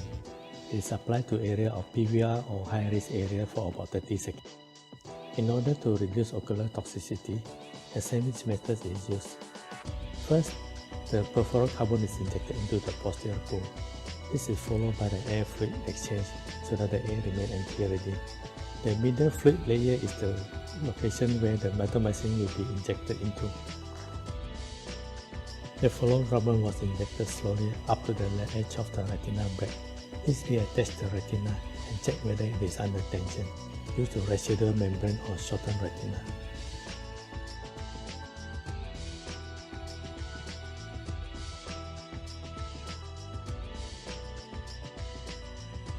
Next, a flake section was performed anteriorly to create a cushion bubble for the protection of anterior structure, such as the ciliary body and the lens from the mitomycin C.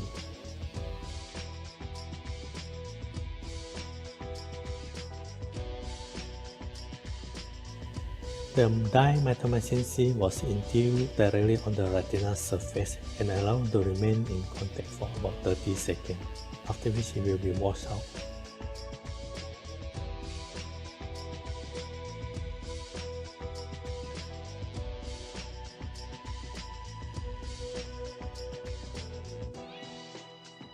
The BSS infusion was turned on to wash the air bubble and the mitomycin C from the eye. Any remaining subretinal band was removed through a retinotomy using a forceps.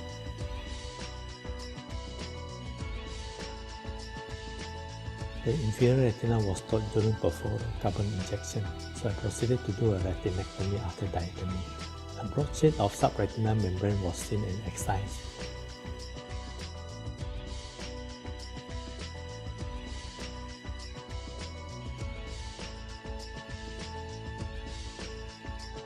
The test was performed.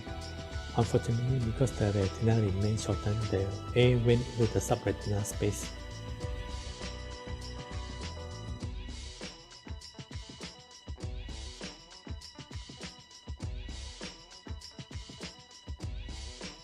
More retinectomy was done circumferentially. This is a case of a little bit more wound hurt, a little less mite. Be careful with the rotation of the eyeball as the perfluorocarbon can migrate into the subretinal space.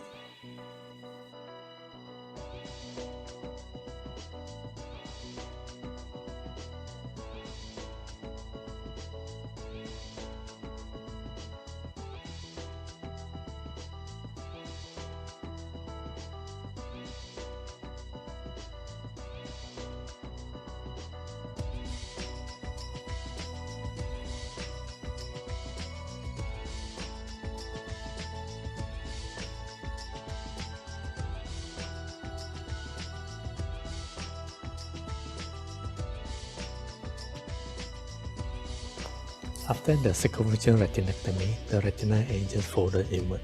This was unrolled by gentle massage. Finally, a radial retinectomy was performed to relieve the centripetal force.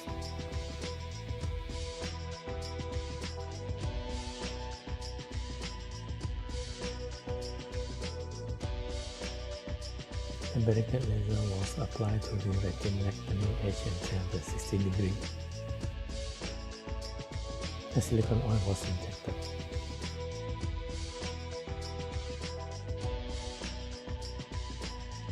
Six months after the surgery, the retina remained flat under oil without any evidence of PVR recurrence. The vision has improved from light perception to counting fingers at 12 feet. In summary, PVR surgery demands meticulous vitreous and membrane removal as well as judicious retinectomy. Mitomycin C is a useful adjunct to reduce the recurrence of PVR.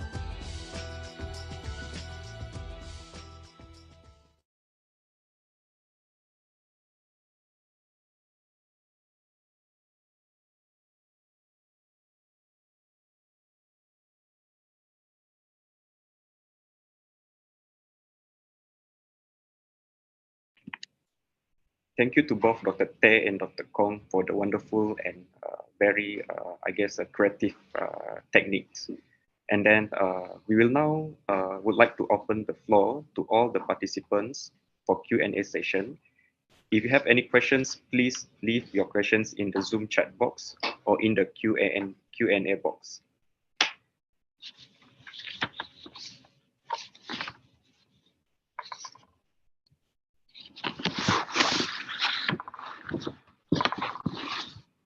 We have a question for Dr. Tay. If Dr. Tay is online, can you unmute and open your video? Yeah, hi. Hi, Dr. Tay. Hi, so the question is, what type of OVD that you use in the stop technique? Okay. Usually we will use a dispersive type of OVD because you want it to disperse and also disperse onto the retinal hole filler, and hopefully, I mean, to stay there lah. So dispersive would be a better choice. Dr. Teh, I'm just wondering if different OVD will yields different outcome. Is one OVD is superior to one another, or what do you think of it? As long as it's a dispersive OVD, I think it should be okay, because you just want the OVD to be there to hold on to the whole filler for at least that first 1 week or so. Yeah, I don't think a difference is there in terms of the brand of the OVD, just that make sure it's a dispersive as possible. Okay.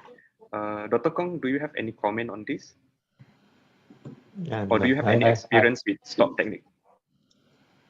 I also almost do the same technique, yeah, following Professor Zhang's presentation during the conference. Yeah, I repair my macular hole detachment using the same way, but I use brilliant pill to stain the ILM rather than the ICG. Yeah, I suppose ILM brilliant pill is probably less toxic in that way. Yeah. Yeah, I agree. It's just that the ICG was the video I showed was actually from my time in Taiwan, and they were using ICG mainly. So, but here in Malaysia, I'm using Brilliant Blue. Yeah. Dr. Teh, what about the risk of subretinal migrations of heavy liquid or OVD or even dye inside the macular hole? Will this be a concern in the stop technique? Yeah, that's the thing. Actually, no. The reason why we came up with this technique is actually precisely to avoid having the dye or anything entering the subretinal space. As long as we inject the heavy liquid from the optic disc, yeah, and then slowly migrate it towards the macular hole, I think it's relatively safe lah. Of course, try to avoid having a lot of bubbles when you're injecting the heavy liquid. So some people actually turn off the infusion, the infusion port, so that it will have less turbulence while the injection of the heavy liquid is done. Yeah. Dr. Teh, has this technique had been described in other literature with using other forms of tamponade apart from heavy liquid, maybe decalin? Yeah. I mean the heavy liquid that we use is decalin actually, perfluorodecalin. Yeah. I mean any other types of tamponade agent that can be used in this technique? You're talking about the vitreous tamponade after surgery instead of gas, or during the surgery to flatten the macula? Intraoperatively. Intraoperatively, I'm not aware of any other agent that can actually flatten the macula except for this heavy liquid lah. Of course, heavy liquid, there are a few types. You can use perfluorooctane, and some people use perfluorodecalin. So it's just a matter of preference, I think. But I think the heavy liquid is still the only way to flatten the macula properly lah. I know some people may actually attempt doing a fluid air exchange, yeah, to drain out the subretinal fluid from the macular hole. But I think literature has shown that this may not be a good thing, because it may actually enlarge the hole because of the shearing forces from draining the subretinal fluid. So that may not be a good thing. Dr. Kong, we have a question for you. How many % reduction of recurrent PDR with the use of MMC? I think the Turkish group actually have done a lot of work on this, mainly on cases with severe trauma. So out of the 15 patients they did, 14 patients have no recurrent PVR. Especially in the region of 90 and 95 and above. Yeah, 14 out of 15 have no PVR. And all these are patients with severe traumatic eye injury. What is the maximum amount of MMC that can you use intraoperative? For intraop, usually very conservative, only 0.01 or 0.02. Yeah, not more than that. Okay, all right. Yeah, and you have to keep it, I think, not too long. Probably 30 seconds will suffice. Okay.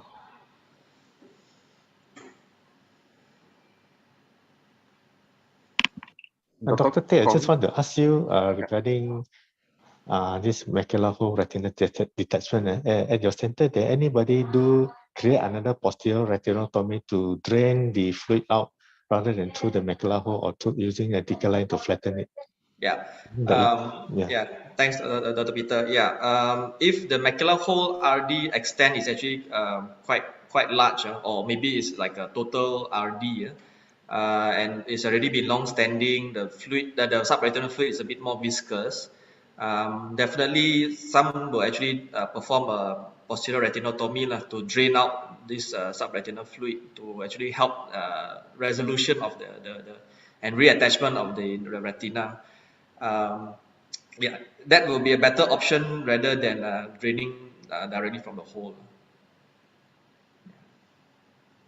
In that event, do they still perform the IRM flap for the macular hole? Yes. Yeah. Okay. Dr. Kong, just wondering if apart from MMC, can you use the other antifibrotic agents such as 5-FU in this type of surgery? Yeah, some authority they use 5-FU or methotrexate to reduce the risk of PVR. One study done in about 20 years ago, in fact by my supervisor in UK, and used 5-FU and heparin to reduce the PVR. It did work in about, I think, up to 50% of the patient, but it hasn't been caught on. I'm not sure what's the actual reason. The thing is that on PVR, there are so many factors involved that people do not use this agent routinely because of fear of toxicity to the retina. A lot of times you do get away with straightforward surgery, but the case that I mentioned, I use it because of severe chronicity. And in the Turkish group, they always use it mainly for severe post-trauma eye. I think in that kind of situation where you encounter patient with a very bad trauma, you may consider doing that as a first line. All right. Dr. Kong, you mentioned in your video that you said that not to put it more than 30 seconds. Yeah. What are the risks and complications of applying MMC if more than 30 seconds? And the risk is retinal toxicity, degeneration of the photoreceptor. And also there may be a concern that, let's say like in the aphakic eye, this one may go into the cornea anterior segment and cause corneal decomposition in future. Okay. We have a question to Dr. Teh from the audience. How frequent does macular fall progress to retinal detachment? Okay, good question. Actually, in a normal normal eye, not those highly myopic eyes, I think we rarely see a macular hole together with, concurrently with the macular hole retinal detachment. But again, in myopic eyes, when we see a macular hole, sometimes it's quite common for us to see the macular RD as well, because of the fact that the eye has a posterior cephaloma and all that. I don't have the exact figures of how much of them macular holes progress to macular RDs, but in those with high myopia, I think it's about 1 to 4% actually has this macular RD actually. Okay, thank you, Dr. Teh. Dr. Kong, do you have any thoughts on this? No, I think, yeah, like as mentioned by Dr. Teh, yeah, severe risk factor include highly myopic patient with staphyloma because their RPE pump is not very healthy. Their poor underlying support from the correct. All this predisposed to higher risk of retinal detachment.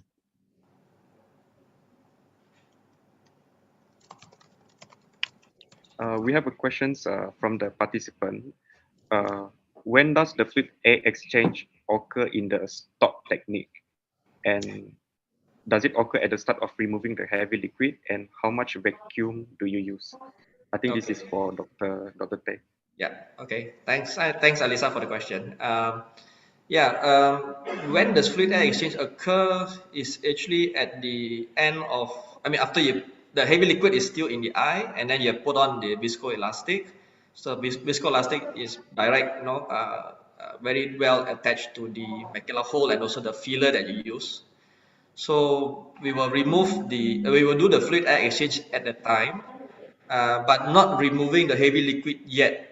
I would actually remove most of the BSS already, and then after that only remove the heavy liquid, and then the residual viscoelastic is left in the eye to act as a glue for the filler.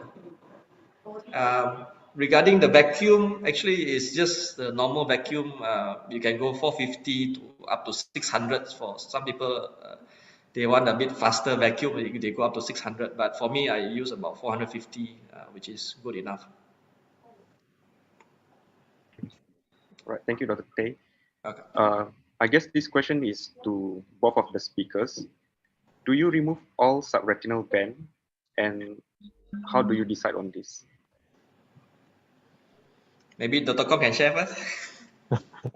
Okay, no, I don't remove all because some of the band are quite benign one, and if you look at the eye and there's no coating of that, like in the tractional diabetic kind of configuration, concave kind of configuration, probably that band is not doing anything harmful to the eye. But if they are peripapillary in nature, you may have to and you come up with a funnel shape kind of detachment, and probably that band is significant, and you may need to remove it. And when you remove it, you don't really have to remove it in total. All you need to do is just to sever the connection between the distal end and the proximal end. As long as you cut the two ends and they are not joined together, you release the tension, and that's it. Sometimes attempt to remove the band may result in enlargement of the retinal formation that you do, and it's not too good. So I don't remove all. Correct. I fully agree with Dr. Kong. Subretinal bands at the posterior pole crossing, and tenting up the retina. Yes, I will try to relieve the traction caused by the subretinal band. Not necessarily removing everything, just segmentation of the subretinal bands will actually help to relieve the tension caused by the band. So of course, if you can remove, yes, you remove, but try to avoid injuring or enlarging the retinotomy as you remove it. Yeah. Okay, thank you. I guess we come to the last question for this session. Are there any prognostic indicators for recurrent macular hole requiring revision surgery? I would say the size of the hole matters, because it is sometimes it's not recurrent. It's just more of persistent macular hole, whereby the hole doesn't close completely. So the size of the hole is one thing. The chronicity is, of course, another factor here. And in terms of technique, I think the newer techniques of ILM flaps, inversion, or using a type of filler, whether it is the posterior capsule of the lens or even autologous retinal transplant, all those have actually and also amniotic membrane graft, so all those have actually increased the success rate, the anatomical success rate of macular hole closure. So but I mean the the ultimate aim is actually, I mean, closing a macular hole nowadays is not really a problem, I think, for me. But now what we're trying to achieve is functional recovery. You know, that is the ultimate goal now, I think.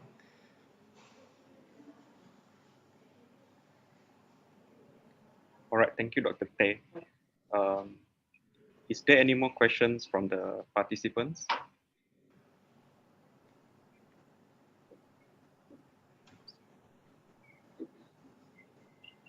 All right. If there's no more questions from the participants, I would like to thank Dr. Kong and Dr. Tay for the wonderful discussion session. And I'll pass the floor back to the MC, Dr. Chan. Thank you. Thank you. Thank you. Thank you.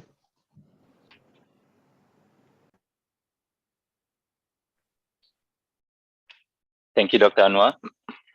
Thank you, Dr. Tay, and also Dr. Kong for the informative Q&A session.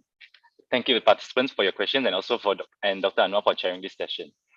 Before ending BOU 2022, the BOU committee would like to invite Dr. Nohayati Abdullah, Chairwoman of the Borneo Ophthalmology Update 2022, Virtual Retinal Consultant and also ophthalmologist in Hospital Queen Elizabeth, to say a few parting words.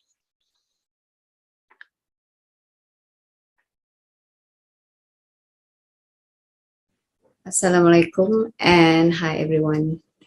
It's been a wonderful 2 days. I hope that this will be beneficial to everyone as much as I have.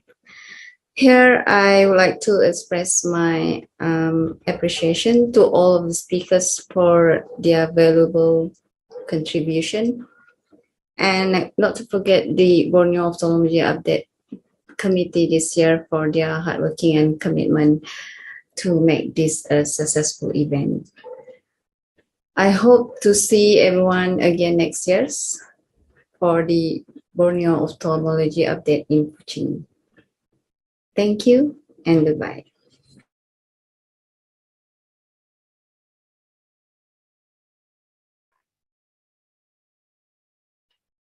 Thank you very much, Dr. Yati. Now, we have come to the end of our Borneo Ophthalmology Update 2022 Retina edition. To those watching on our Zoom stream, you can scan the QR code displayed on your screen, which will be displayed on your screen later on, to claim your CPD points. You're also invited to fill the feedback form link in the chat box, and you'll be awarded your e-certificates upon completion of the feedback form. The e-certificates will be sent to you via email by the BOU committee only after the event. So with that, we end our 2-day session here. The BOU 2022 committee would like to extend our sincerest appreciation to our dear speakers for sharing their expertise with all of us, and also to you participants for your attendance in BOU 2022.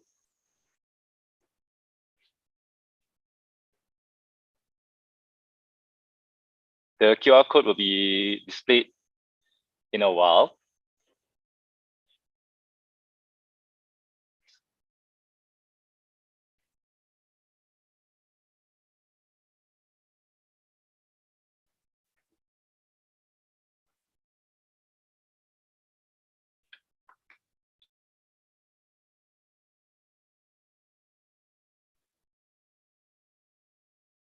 Okay, so now the QR code has been displayed. You can scan the QR code to claim your 12 CPD points. With that, we thank you. Have a great day ahead, and we'll see you back next year for BOU 2023. Thank you.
Hi, I'm back again.